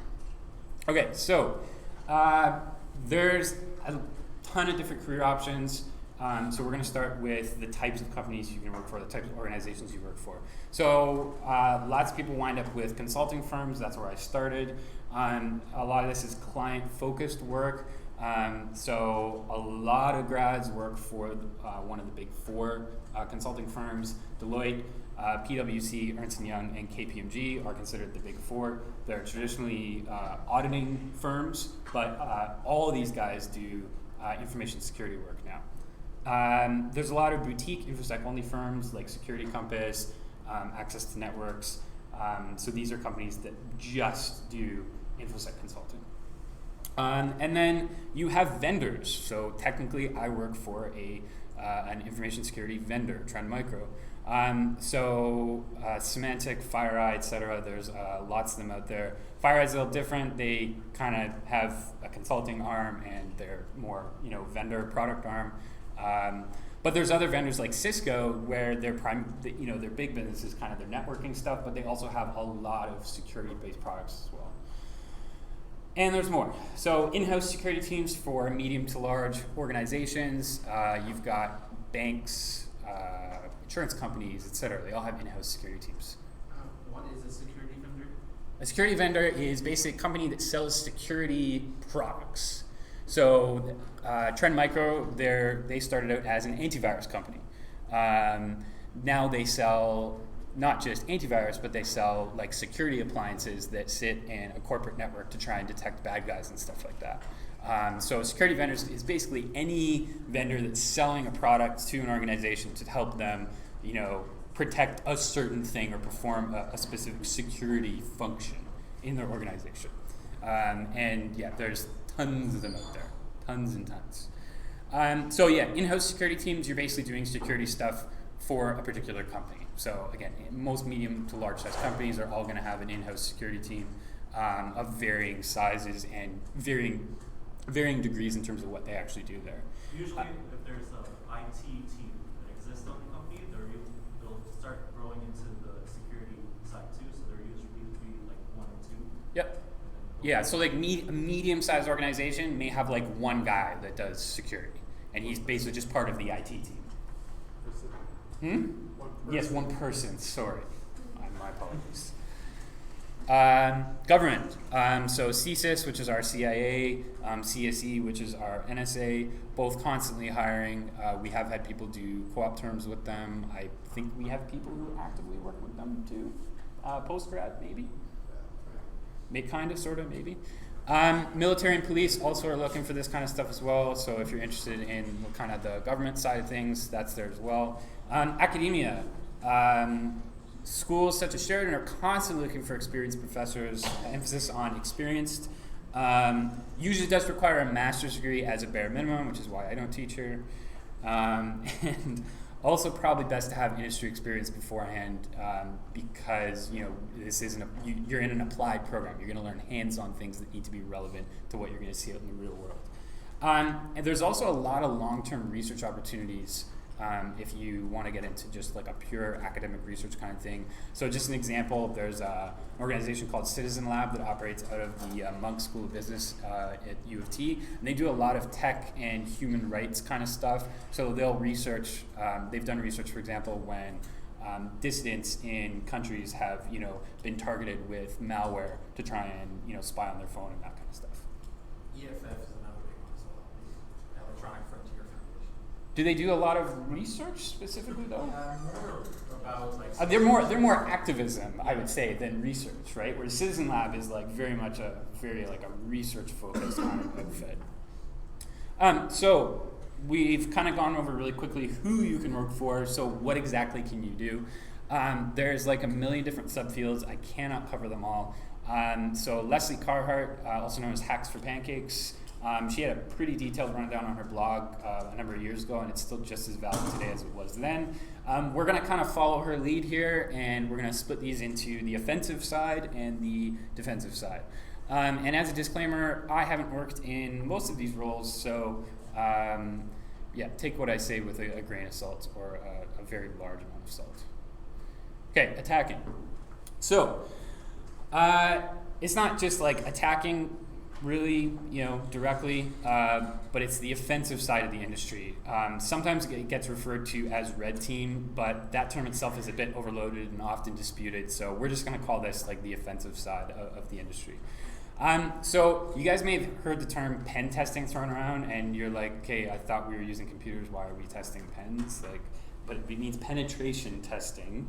And basically what you're there to do is you're there to simulate a real world attack on a well-defined target, also known as scope. You'll do this in like consulting roles for clients. You'll do internal testing in very large organizations. So like Amazon or Microsoft, for example, have internal, what they call red teams, which are there literally to try and like hack their stuff. So there's general penetration testers, and there's also people who specialize as well. So, if you're really fascinated by the whole like hacking of the power grid, there are people who specialize just in doing that kind of stuff.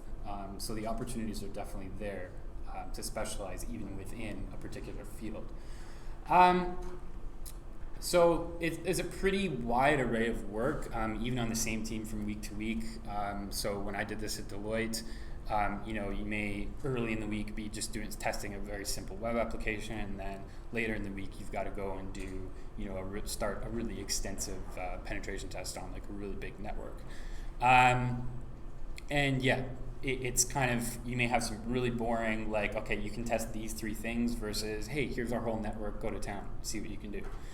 What kind of skills would you need for this? Really broad knowledge of a lot of stuff. Doesn't always have to be really deep knowledge, but you need to have a really wide array unless you're specializing. Operating systems, network protocols, programming languages, problem-solving skills, very important because there's a lot of things that you'll encounter where Google can't really help you. You have to be able to kind of work your way through a problem, and you need a lot of patience. There's going to be times where you're just sitting there and it feels like you're doing nothing and you're not getting anywhere. And there's times where you're literally just waiting for a client to say, okay, you can go, and you may just be sitting there twiddling your thumbs half the day. A few things to be aware of. As I've already kind of mentioned, testing scope is often really narrow and strict. Like one thing that was really common with us is clients would say, you have to ask permission before you actually try to exploit a particular flaw in our network, which kind of it doesn't make it feel as fun. But sometimes you still get to let the big guns loose. There may be a lot of travel, which can be good or bad depending on where you are in your life and what you want to be doing. And you're going to be writing reports constantly, and you're going to have to deal with a lot of red tape too. But that kind of stuff is going to apply to just about anything you do in this industry. Sort of attacking. So this is still offensive, but you're not actually going and attacking, active systems or doing testing on client systems. So I do a form of vulnerability research. So for those of you, we're going to go basic. A vulnerability is basically a flaw in a piece of software that might allow an attacker to do something they're not supposed to do. So they may gain information they're not supposed to see. They may be able to execute code arbitrarily, which is pretty bad, or they may be able to take down a critical service. So there's a few different varieties of vulnerability research. So there's zero-day research. So zero-day essentially means that it's previously unknown, so it's not publicly disclosed. There's a lot of debate on a lot of terms, but that's as best as I can explain it. End-day research, which is what I do, is basically understanding and figuring out how to exploit reported and known vulnerabilities. Now, when we say known vulnerabilities, we mean we know something exists. We know a flaw exists. We don't necessarily know any more information than that, but end-day researchers will try to find out all the details of that vulnerability and figure out how we can exploit the thing that's been fixed or reported. Then you get into things like exploit development. So this is when we were talking about the whole cost of an iOS exploit, those prices are based on a full exploit chain. So a fully functional exploit that can go from sending a malicious message to suddenly now your phone's completely owned. And so there is kind of a small market for that sort of exploit development. And then there's also bug bounties, which you guys may have heard of, where you're basically hunting for vulnerabilities in a specific organization's application or sites. Vulnerability research itself can also be pretty specialized. So you may specialize in mobile or IoT research, embedded systems, that kind of stuff. So again, always room for specialization if you're really interested in a particular subject area. Where does reverse engineering? If you have malware samples, where would that fit into this? So malware is going to be a slightly different, it's very similar skill sets. I will talk about malware. Malware would be more on what we call the defensive side. Okay. In terms of malware analysis. So the skills required, which are going to be pretty similar to malware, as you'll see, a lot of fundamentals, an insane desire to solve puzzles. CTF competitions are a really good way to get into this. This is literally the reason why I have the job I do now, is because I kind of went hard on CTFs for a little while. You need to read and understand assembly, a wide variety of programming languages. You need to be able to read packet captures, read spec documents for protocols you've never dealt with before. You basically have to be able to, you have to know how to learn things quickly.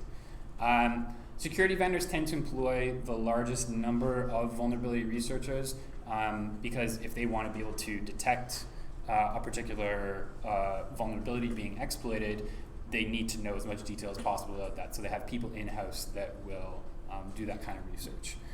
There are ways to make money independently. You can sell zero-day vulnerabilities to organizations like Zero Day Initiative, which is a part of Trend Micro, where they'll basically pay you money for a vulnerability. What they do is they provide their customers at least 60 days of protection on that vulnerability before the rest of the public knows about it or it's even fixed. But what they'll do is they'll go and they'll report the flaw to the vendor themselves. So the vendor can fix it if they choose to. They don't always, but they give a reasonable amount of time for the vendors to fix these flaws, and then they'll disclose the existence in a what we call a coordinated disclosure. There's also gray market vendors such as Zerodium, who was actually has set that $2 million price and $2.5 million price on Android. These require fully functional exploits, and you also don't know what those exploits are going to be used for. And that's personally my biggest issue with going that route, but to each their Which, yeah, be aware of what's happening with your vulnerability when you sell it, if you happen to find something, because it may not be used for something that you like. So bug bounties. Bug bounties are basically you can legally hack participating, big, bold, participating organizations and get paid if you find something of consequence. So some organizations will run their own bug bounty programs, really large organizations typically. Others will use a third-party facilitator, HackerOne and BugCrowd. So you can literally go on HackerOne and BugCrowd and just sign up today, and you can just poke around and look at the different bug bounty programs there are. You can look at disclosed bugs. So this is a really good way to learn about vulnerabilities, is go on BugCrowd or HackerOne and read the reports that have been disclosed publicly. Rule number 1 for bug bounty programs is don't be a jerk. When you do submit a bug bounty, you need to ask yourself, is there an actual security impact? And as I said, if you want to know what a good report is, you go look at past ones. Is the bug in scope according to what they've said you can test? So if you went and did something that's on a completely different chunk of their site that they technically haven't authorized you to test, you could be not only not getting any money for doing that, they could come after you with some legal action as well. And you need to be detailed in explaining what you found. And you need to be able to reproduce it. So if it's something where I did this one time, but I can't do it again, so I'm going to submit a report, that's not going to fly. It's also not easy to make a living on bug bounties alone in North America, just because of how much they pay out versus our cost of living here. 97.5% of researchers on HackerOne have never sold a bug. So there's about 300,000 people signed up for the platform. 97.5% have never sold a bug. 0.3%, about 1,000 researchers, have made $500 or more in total. And about 0.03% have earned $100,000 total. Now, that being said, that $100,000 sounds like a good chunk, but that researcher may have done that over like 3 or 4 years, right? Which becomes a substantially smaller amount of money if you spread it over that amount of time. And I think on HackerOne now, I think they've had a total of 5 researchers that since they signed up on the platform have earned $1 million. So it's there. It is possible, but it's kind of like, trying to make it into like professional sports.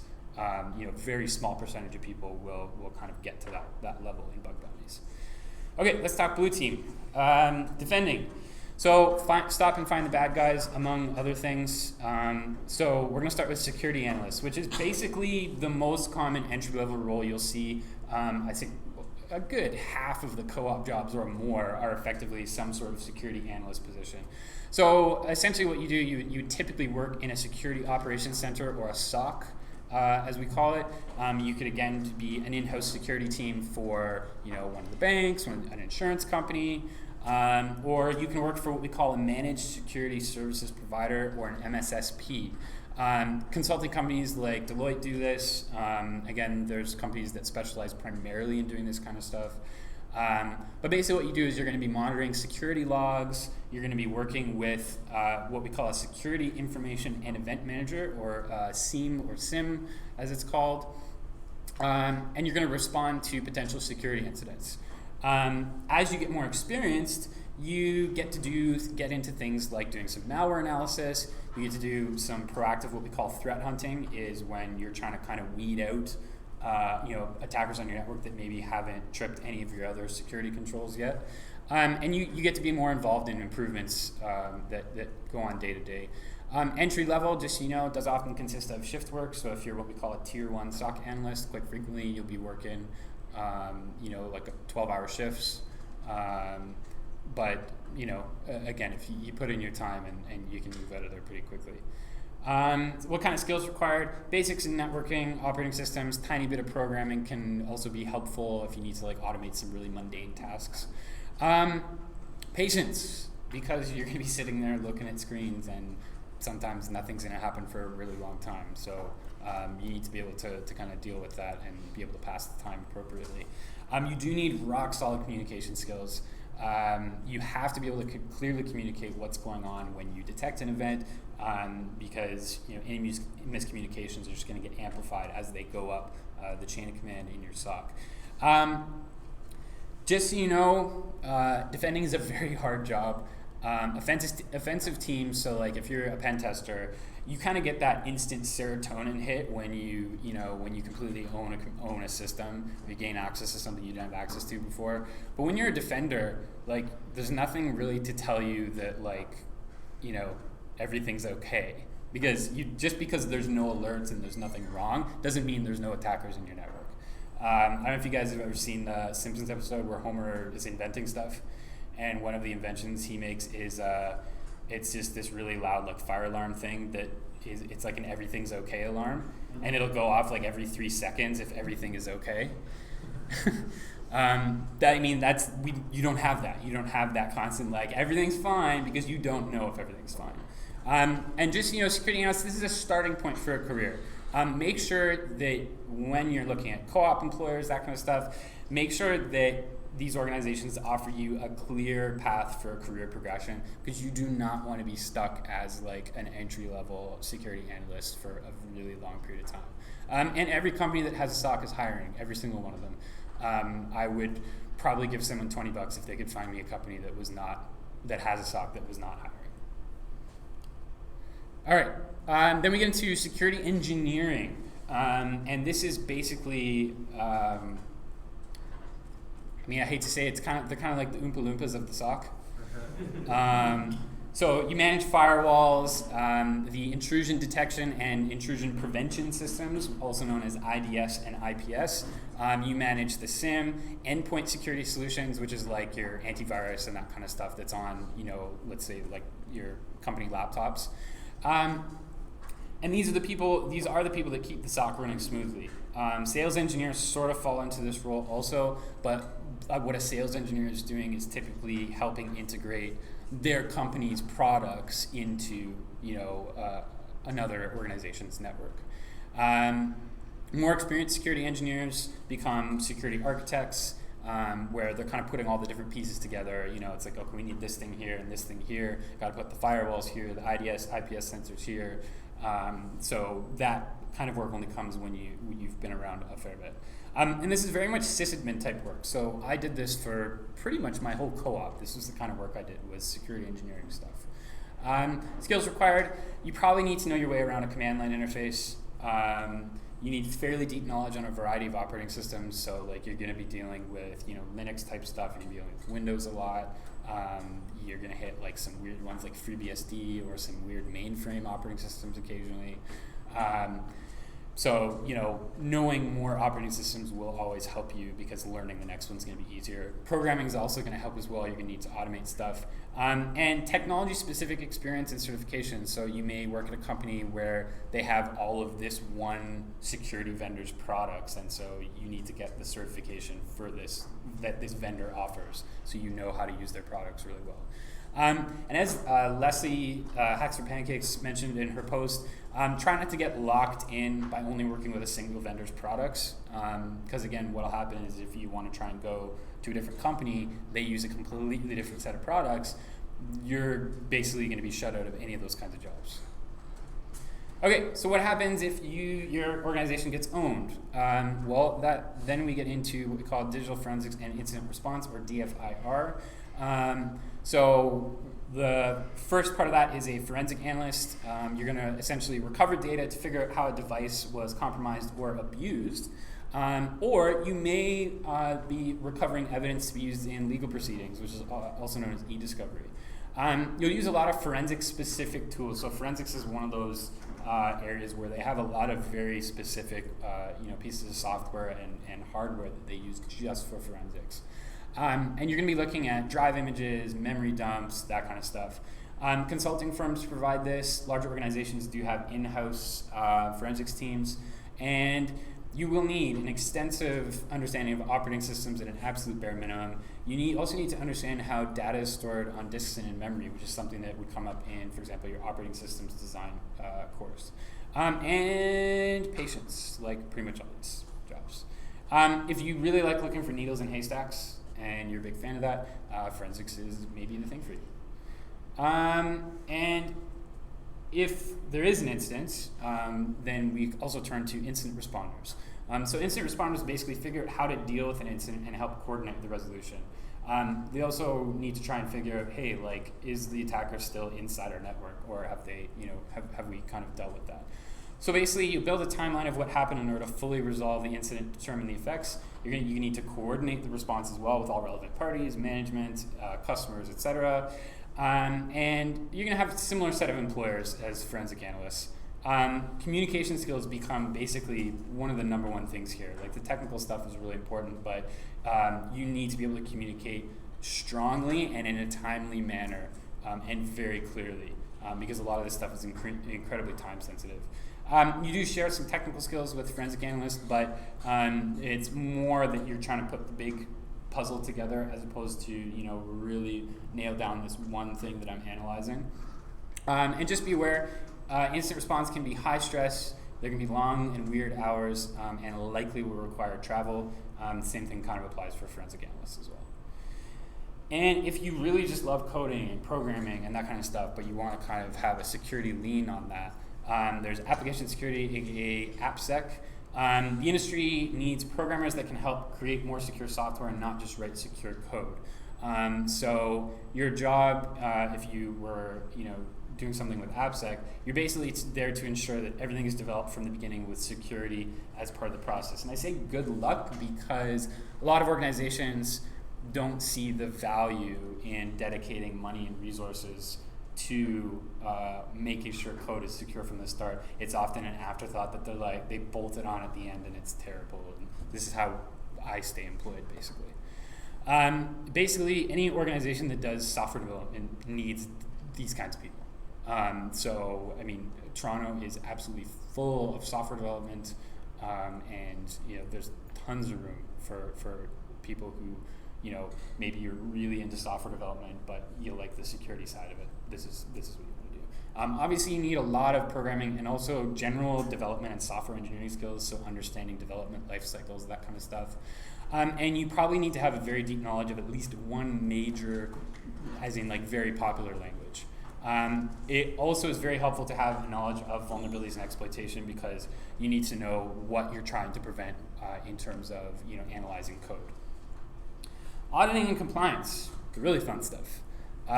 Basically, you're there to ensure organizations are being compliant with whatever standards they need to be compliant with.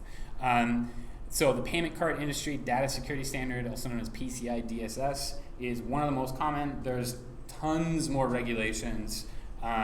You'll cover some of those in some of the more businessy classes in the program. Healthcare, for example, you got to be compliant with PHIPAA. Large businesses have internal people for this stuff. Lots of consulting work for this as well. You still need some technical understanding to do this. Even if you're not doing the hands-on work, you need to understand terms that are being given to you. Communication report writing is key. If you're detecting a theme in maybe all these jobs, writing and communication is very important. And you need pretty broad but not necessarily deep security knowledge. So you need to understand a really wide variety of things.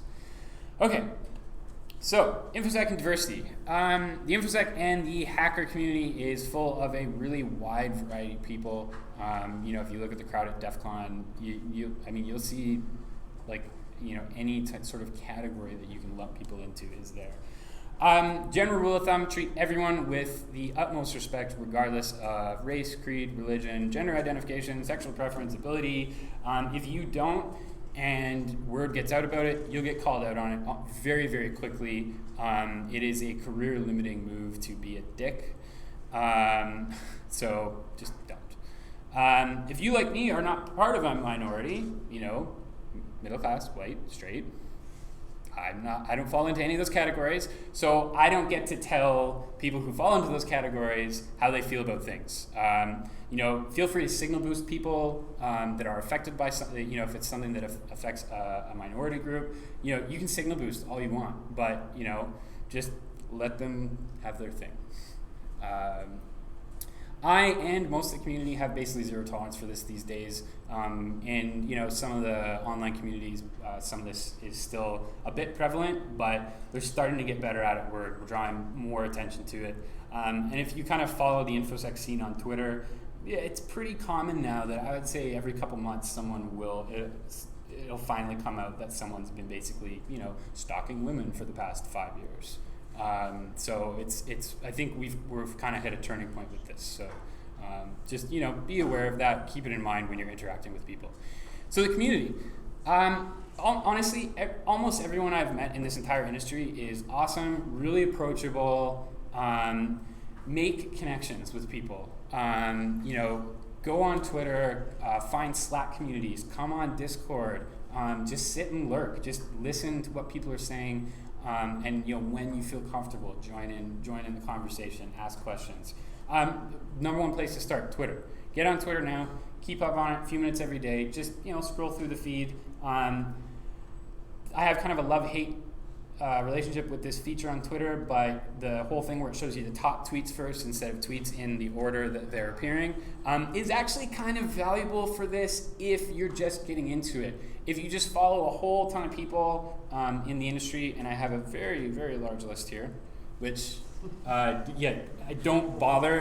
Again, get it from the slides, or just check out my Twitter and see, you can just go through my followers and you know, pick out who you like. But yeah, basically just follow a whole ton of people in the industry, and, you know, the ones that are worth listening to will wind up as your top tweets, basically. And then once you get more comfortable, then get rid of that, because it's kind of annoying that Twitter chooses what you should see. So in terms of interacting with the community, reach out to people on Twitter for advice and mentorship. Participate in discussions when you feel comfortable doing, even if it's only to ask a clarifying question. Be humble. Always be open to the chance that you're wrong about something, and be quick to defer to someone with more experience. There's a lot of drama on InfoSec Twitter, and a lot of it is basically just that, you know, a lot of posturing and people kind of just wanting to be right, and it's just not helpful. Don't use the community as your personal Google. Do some work yourself. Don't demand things from people, and for the love of God, please try not to just prove other people wrong constantly. It doesn't make them feel good, and you'll just get a reputation as being that asshole that goes and does that, even if you do happen to be right. And one other thing is, this is becoming more common, that this opinion is that we don't want to engage in what we call user shaming. So it's really easy if, you know, we say, oh, this company got owned because one of their users got sent a phishing email and they clicked on the link, and, you know, that kicked off a whole chain of events. And in the past, it'd be really easy to just say, oh, stupid users, we can't give them anything, we should just make them all use pen and paper and not let them on computers ever. But we've kind of turned a corner where we now realize that this is a failure on our side, that, you know, we're not making it easy for the users to operate in a secure way. So yeah, it's basically like being a doctor and then making fun of patients for not knowing why they're sick, which, you know, that'd be kind of a shitty doctor. IRC. Very few people use this anymore. People who've been around for quite a while, like myself, will, you know, still use it from time to time. It was one of the first widely popular real-time chat protocols on the internet. So basically it's a bunch of different servers that are all linked together. And a lot of them have web-based clients. If you do want to get into the IRC world, I would suggest a proper standalone client. Freenode is an excellent IRC network to start on. Security and Linux and RE, which is for reverse engineering, are good channels to just kind of hang out in and lurk. If you want to get into that, just go join some channels, lurk for a while, just read what's going on. You don't have to you know, interact at all. We do have an IRC network that like 2 people use at the moment. And it is connected to our Discord. Slack. You guys, you know, may be aware of Slack. It's like IRC on steroids. Generally, it's invite only. There's web, desktop, mobile clients. Technically intended for teams of people who work together, but it's kind of been co-opted for communities. However, most communities have started to move to Discord simply because the moderation tools exist for Discord, where Slack is meant for like people who work together, and you generally don't need to like ban people or kick people out from your work. And usually that would mean they're probably getting fired, which is a whole other thing. So Discord, originally for gamers, quickly overtaking Slack as the platform of choice for communities. Text, voice chat, good clients. Much better moderation controls, as I mentioned. There's a really big community called the Many Hats Club at discord.gg/infosec. They get a bit silly at times, and every once in a while it gets a bit offensive, as many large communities become. But the moderation team's pretty reasonable at capping down on that. And Discord is our communications platform of choice, as we've already mentioned. Invite link, if you forget that, just go on our website, ISSessions.ca, and the invite link is on there. Security blogs. There's tons of them out there. Some are run by companies, can potentially have an agenda. Here's a few good ones to start with: Wired Security, Naked Security, Hacker News. I've had a little beef with them. I actually had a little public spat with them like a month or two ago, but that's a whole other thing. Packetstorm Security, Register Security. Graham Cluley has an excellent blog as well. There's tons of them out there. And on Discord, we have a news channel where we'll actually pipe the feeds from a lot of these sites into that channel. So you don't even have to visit the sites, just go on Discord. Conferences. A lot of conferences are very, very, very expensive. They're intended for people who are in the industry and their companies are paying for them to go. Some of them do provide student pricing or are generally inexpensive and meant to be accessible. Cons are absolutely critical for meeting people, and you will always learn something, even if you don't understand 90% of what's being said at a conference. You're going to pick some stuff up and you're going to meet some people. So local conferences, we have Sector, which is in October. It's expensive. Again, it's more of a corporate focused conference, but there are student rates, which are still a little pricey. B-Sides, as already mentioned, October 5th and 6th, coming up very soon. It's inexpensive. It's $50 for 2 days. It's small, and it's a great place to meet local people in the industry. And yeah, if you can swing the money and the weekend, go, please. Hackfest in Quebec City. This is also in November. It's like a small DEF CON conference for Canada. It's more of a hacking conference than an InfoSec conference, but it's really fun. A bunch of students and alumni typically go every year. It's been a bit difficult to get everything organized to actually get students to go every year, between, because it's kind of around midterm time typically, and money is often an issue when you're a student, obviously. How English friendly is that one? Very, very English friendly. So they generally have two talk tracks, one that's French and one that's English.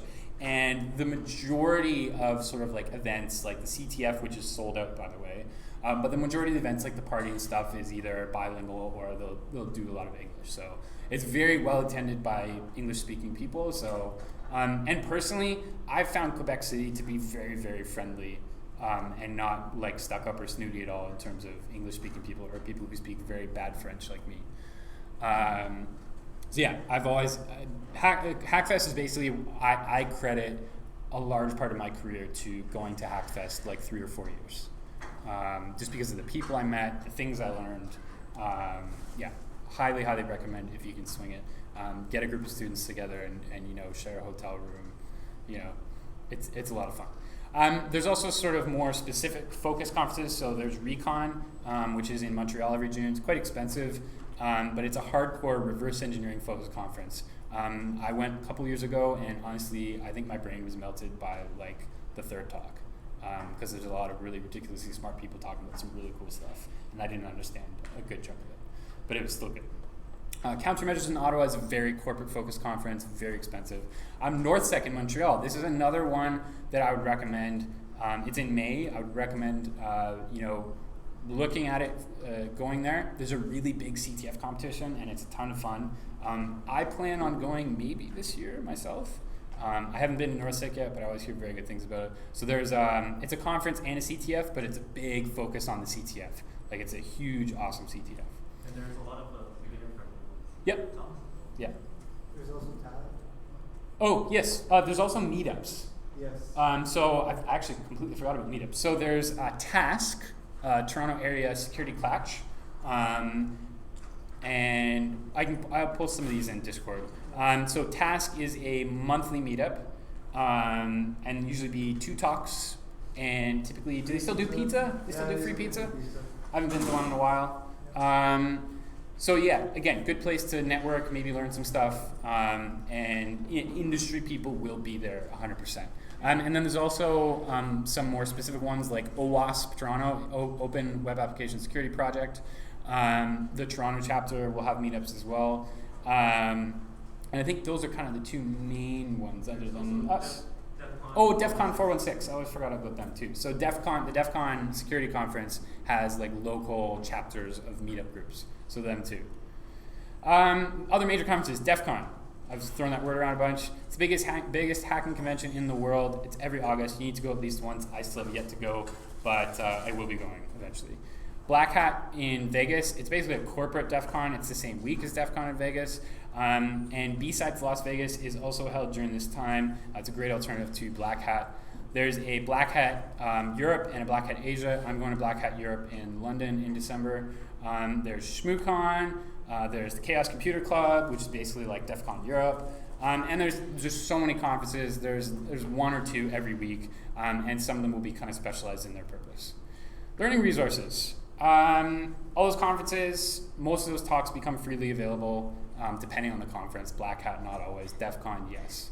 And a lot of them are streamed live as well. So, like, if there was a talk where you're like, I would have loved to see that, I would have learned a lot, it's probably going to get uploaded to YouTube at some point. And a lot of people do like the conference circuit where they'll do the same talk at like 5 different conferences. So if it's not recorded at one, they may do another one where it is recorded. Online CTF, so capture the flag. It's basically like, you know, sort of hacking games. So, you know, you can test out, you know, a lot of your skills and learn new skills in, you know, a legal, safe environment. And it's a lot of fun, and you'll hone kind of like not only some technical skills, but you're also going to just kind of work on your problem solving ability of, you know, how to deal with a problem that you're looking at and how to get started at it. So there's a couple that are do them at your own pace. Ring Zero Team, which is actually one of the guys that does the Hackfest CTF, runs that, and then overthewire.org. If you're completely new to CTFs and Linux and that kind of stuff, try the Bandit war game on Over the Wire. It's a really good way of easing you into some stuff. Hackthebox.eu is like, it's sort of almost like a firing range for like CTFs. So there's a bunch of different boxes, and then you have to try and hack into them. And you need to do a little challenge to actually sign up with an account on the site. So, you know, kind of starts you off right away. And then Pico CTF, which was already mentioned, runs September 27th to October 11th. It's geared towards younger students, high school, etc., but it's a really good intro to CTF. So don't let the fact that it's meant for, you know, like high school students and even middle school scare you off. If you've never done a CTF before, do it. It's fun. You can do it from home. You can join, you know, the group here. You can go solo. You can do it as a team. You know, whatever you want to do. There's also a site called CTF Time, where you can basically see any sort of upcoming time-based CTFs. You can see those there. Sorry, one thing I wanted to mention, Pico CTF also publishes all our challenges from previous years. So like from 2015 to 2018, I think they're published. So you can take a look at them, maybe practice a little bit before the actual CTF starts, if you might get started right away. So then there's also in-person CTF. So I already mentioned Hackfest. Sheridan, we are having our CTF in March. And I'm going to spill beans on something. It's going to be hosted at the Trend Micro office in downtown Toronto, which is a lovely little space. So it's going to be a lot of fun. Watch for more info coming about that, you know, as we figure things out. And then there was sort of a CTF called C3X that just ran at the end of August. And it's basically... it's sort of the opposite of a CTF, where we actually have 4 colleges, including Sheridan, that are there to try and defend their networks. And then there's a bunch of professional, you know, red team guys that are there and are going to try and hack you and make your life miserable. And it's really good. One of our favorite recurring guest speakers here, Lee Kagan, is one of the creators of C3X. And it's I think everyone who's been there really enjoyed it. And not only is it good just from, you know, kind of getting some hands-on, learning some stuff, they integrate a lot of sort of business process stuff in that you'll learn on co-op and that you encounter on co-op. So it's really relevant. So next year when they announce the next C3X, you know, if you really want to get into that kind of stuff, I'd highly recommend trying to sign up for that. Learning. I mean, the learning resources are endless. These are just a few of my favorites. OpenSecurityTraining.info, really good, super technical videos. This is where I honed my assembly abilities, was specifically watching these videos, and they go way, way deeper than that too. Cyberarray.it has lots of free InfoSec training. There's books, obviously. There's books for any topic you can imagine. So if you looking for a book on a particular topic, ask in Discord, ask on Twitter. Someone will know if the book exists. As students, you have access to books 24/7 still, I imagine? Yeah? Tons of stuff on there. Keep an eye on Humble Book Bundles, which we've already mentioned. There's lots of programming and security-specific book bundles that show up, and it's basically like $15 and you get like a whole ton of books. I just want to say there's also LinkedIn Learning for all students as well. Oh, there you go. Which used to be Linda, right? Yeah. Okay. LinkedIn So that's more videos and stuff. Yeah, it's Video training. courses. Video courses. Okay. Yeah. Yeah. So there's that too. Some of your textbooks will actually also be useful long term. Not all of them. Some of them will be. So, like for me personally, operating systems design is something that like I will constantly have to kind of refer back to. Certifications. You're going to learn about the existence of many certifications. CISSP, SANS, GX Certs, Security Plus, CEH, OSCP, etc., etc., etc., etc. Do not worry about them at all until you are actively in the industry. And it's bold and in red for a reason. Most of these certifications are really expensive. When you're looking for your first job, employers should not expect that you have any of these certifications for an entry-level position. That's the whole point. You're entry-level. You're not supposed to be certified in anything yet, really. Many employers will pay for the certifications if you present a good business case. And a lot of professional services firms like Deloitte, for example, will almost require that you get your CISSP certification once you have the work experience, which is 4 years for us with the degree. And you can tell, because I don't really know some of the specifics, how much I personally care about certs. It's basically zero. And again, usually employers will pay for all this stuff. So the purpose of certs in my mind is twofold. Looks good to clients if you're in consulting, and it looks good to prospective future employers. So it can help you get past that HR firewall sometimes when you're submitting a resume. Some of the certs may actually teach you something, but don't count on it. OSCP and OSCE are a good example of certs that will force you to learn some useful new stuff typically. And the Certified Ethical Hacker, or CEH, is a really good counterexample of, in my opinion, an utterly useless certification. Just don't do it. Please don't, because it's terrible. And the reason why, it's a multiple choice test to basically say that you're certified to hack stuff, which doesn't really make a lot of sense to me. Oh yeah, and they were distributing ransomware for like 4 weeks a couple years ago before they cleaned up their site. Yeah, so I don't have a lot of confidence. And they got rehacked a couple months later. Yeah. They focus on the offensive side. They focus on getting money out of people, really, at the end of the day.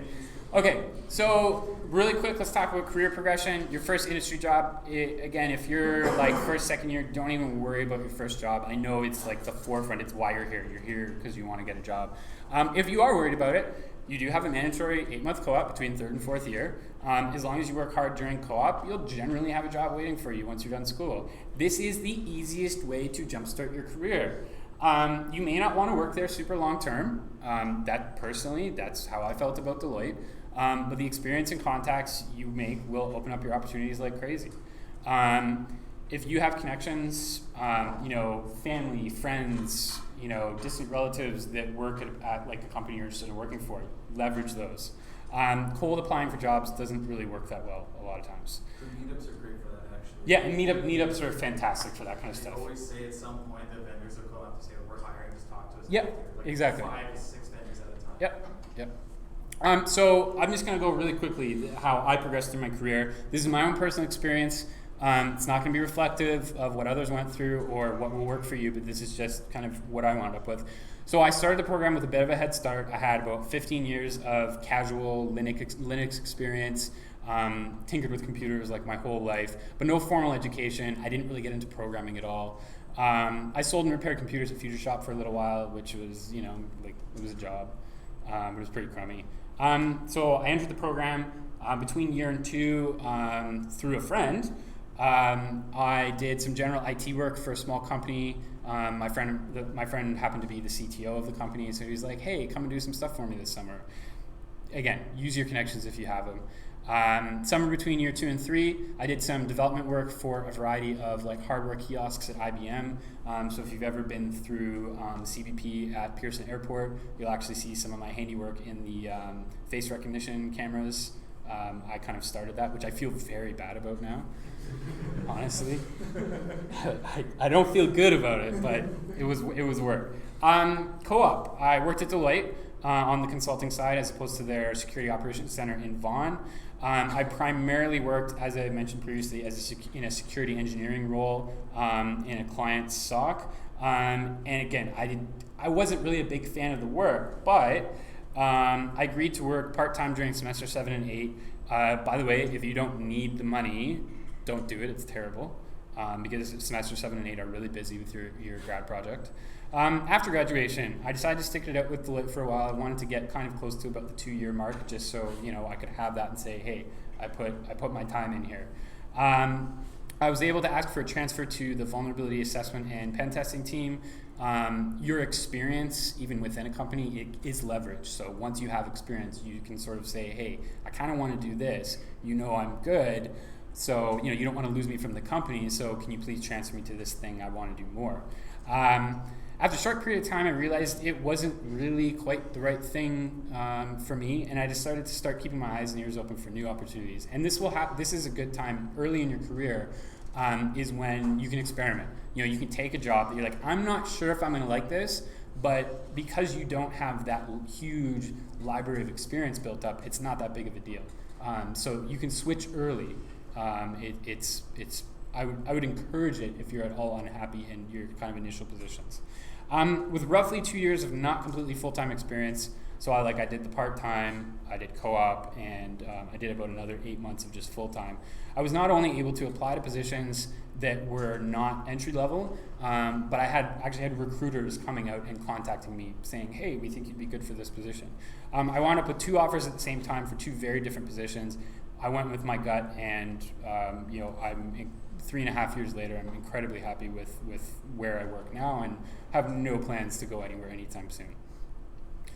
So making your way through the program itself. The program is rigorous and challenging. Just because it's shared in college doesn't mean it's easy. It may not be U of T or Waterloo, but it's hard. It's designed to be a bit difficult. It requires, in my opinion, full-time job hours, combining in-class time and classwork and study time. Depending on your current level of knowledge, first year may feel like a complete cakewalk, but second year will hit you like a ton of bricks. The difficulty amps up very, very quickly after first year. For you young folks, do you have anybody here, not to single you out, do you have anybody here who's like straight out of high school? Yeah, a couple of you? Okay, all right, so there's not necessarily going to be a lot of required work. It's been a long time since I've been in high school, so maybe you guys get a lot of stuff assigned in high school now that isn't really required. But please do not let that fool you into not doing the work. This is an applied program. You need to practice this stuff. Read the recommended textbooks. Make notes while you read, because if you don't make notes, you're not going to remember anything, unless you have photographic memory, in which case, go nuts. If you're just learning programming, like if this is completely new to you, write a ton of code, like tons of code. Just write code every day. Take exercises from the textbooks that you guys are using, and then once you actually get into those applied hands-on programming exams, you will thank me, because you're not going to be freaking out like, I have no idea what to do, because you've done it a million times. In-class recommendations that you're all probably going to ignore. So not to brag or anything, but just to kind of back up why I feel qualified to give this advice. I had the highest GPA in my graduating class at Sheridan. I worked really hard to do it, but I followed kind of some simple rules. Most professors are not going to bother you if you're on Facebook, Twitter, playing Dota, League of Legends, Hearthstone, or some other shitty game. Subtle dig. Doesn't mean it's a good idea to do those things just because you can. My worst grade that I got in the entire program was because I was focused on my laptop for a single 3-hour lecture that happened to cover about 50% of the final exam. It was database class, by the way. Yeah. I was upset about that. Close your laptop unless it's absolutely necessary. Like if you're following along with a hands-on exercise, obviously you gotta have your laptop open.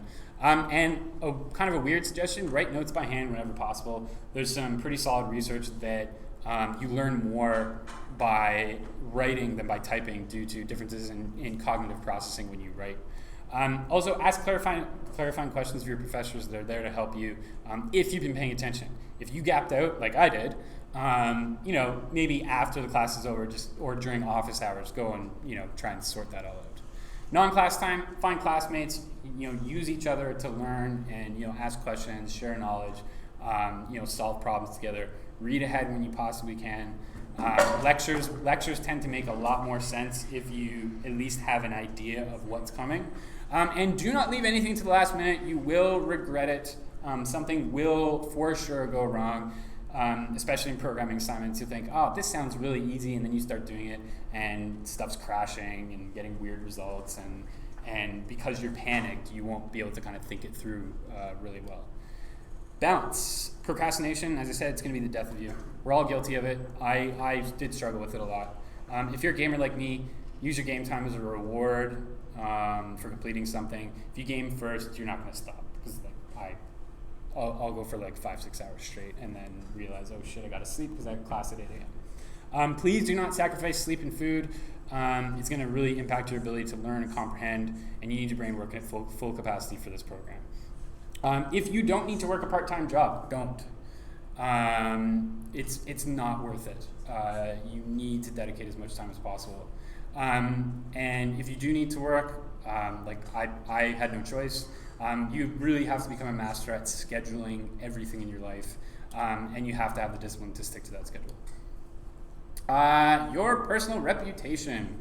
Information security is a very small community. It's a big industry, but word gets around really quickly. Sheridan alumni, or people who know Sheridan alumni, are literally everywhere. I don't think you can go to a single organization in the city of Toronto and not have some sort of either first or second tier connection to Sheridan. The reputation you create for yourself in school is going to follow you for a long time. I get asked opinions on anyone who graduated from Sheridan that applies to Trend Micro. It happened even at Deloitte, and it's going to happen. They're going to look at the school and say, "Oh, hey, you went there. Do you know anything about this person?" Very simple. Having a reputation for working hard is probably more valuable than having a reputation for being a dick with good grades. You can shoot for both good grades and working hard, but try to not be a jerk. And how not to do that? Be dependable. If you agree to a deadline, stick to it. Don't be a leech. People are going to hate you. Don't be afraid to admit you don't know something. That's like a general rule of thumb. If you're in interviews, anything. If you say, I don't know, but I'm going to try and find out. That's the best thing you can say. And people don't like to be told they're wrong. Sometimes they are wrong. You just have to be tactful about it. And rely on third parties. Listen a lot. Stay out of the gossip. Just keep the shit talking to yourself as much as you possibly can. Honest, well thought out criticism is okay, but there's that fine line. And treat school like a workplace that's just a little bit more fun, because again, people that you are in class with now, these are going to be coworkers. These are going to be like hiring managers down the line. These are going to be decision makers very quickly. So treat everybody with as much respect as possible. And that whole diversity thing. In my experience, we've had pretty decent racial diversity. Look around this room, and we got a pretty good mix. Toronto tech scene in general is actually quite good for that. However, if you also look around the room, you will notice we have issues with gender diversity. Kind of painfully obvious, right? Unfortunately, in my, I have knowledge that this has led to some less than awesome treatment of our female colleagues. Understand that not everyone who's in the program right now is in this room currently. So if you see shitty behavior like that, please call it out. Or bring it to the attention of people that it needs to be brought attention to. Because not everyone's here to listen to me rant. And for the guys specifically. So clearly there's a much lower number of women in the program than men. Ladies, you have as much right to be here as anyone, obviously. If a classmate rejects your romantic advances or seems horribly uncomfortable, please apologize and leave them the hell alone. Really, really good tweet from Tinkersec like a week ago. Another thing, so you'll learn some skills that can be applied in, nasty ways, like, cyber stalking people. Please don't use open source intelligence or stalk your love interest. It is creepy, and eventually someone's going to find out. And this is a really, really, really good thread on how not to be a creep. So if you struggle with kind of knowing, am I crossing the line a little bit? Am I making this person feel uncomfortable? Please read this thread. Caitlin Bowden, she founded the Badass Army, which is basically an organization dedicated to fighting revenge porn. And so, she knows this stuff really well, and it's a really good thread. Please read it. And now we go drink, if you are of age. So, thanks, everyone.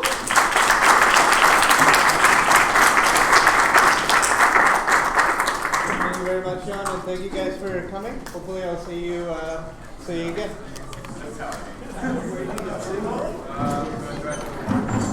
I really need that full hour, right? Yeah. Well, it keeps evolving. But I did add slides, actually. I was going to say, I don't usually add slides in Exchange, but no, I didn't. Hey, what's up? If you have a minute, I wanted to talk about some opportunities that are coming up for me.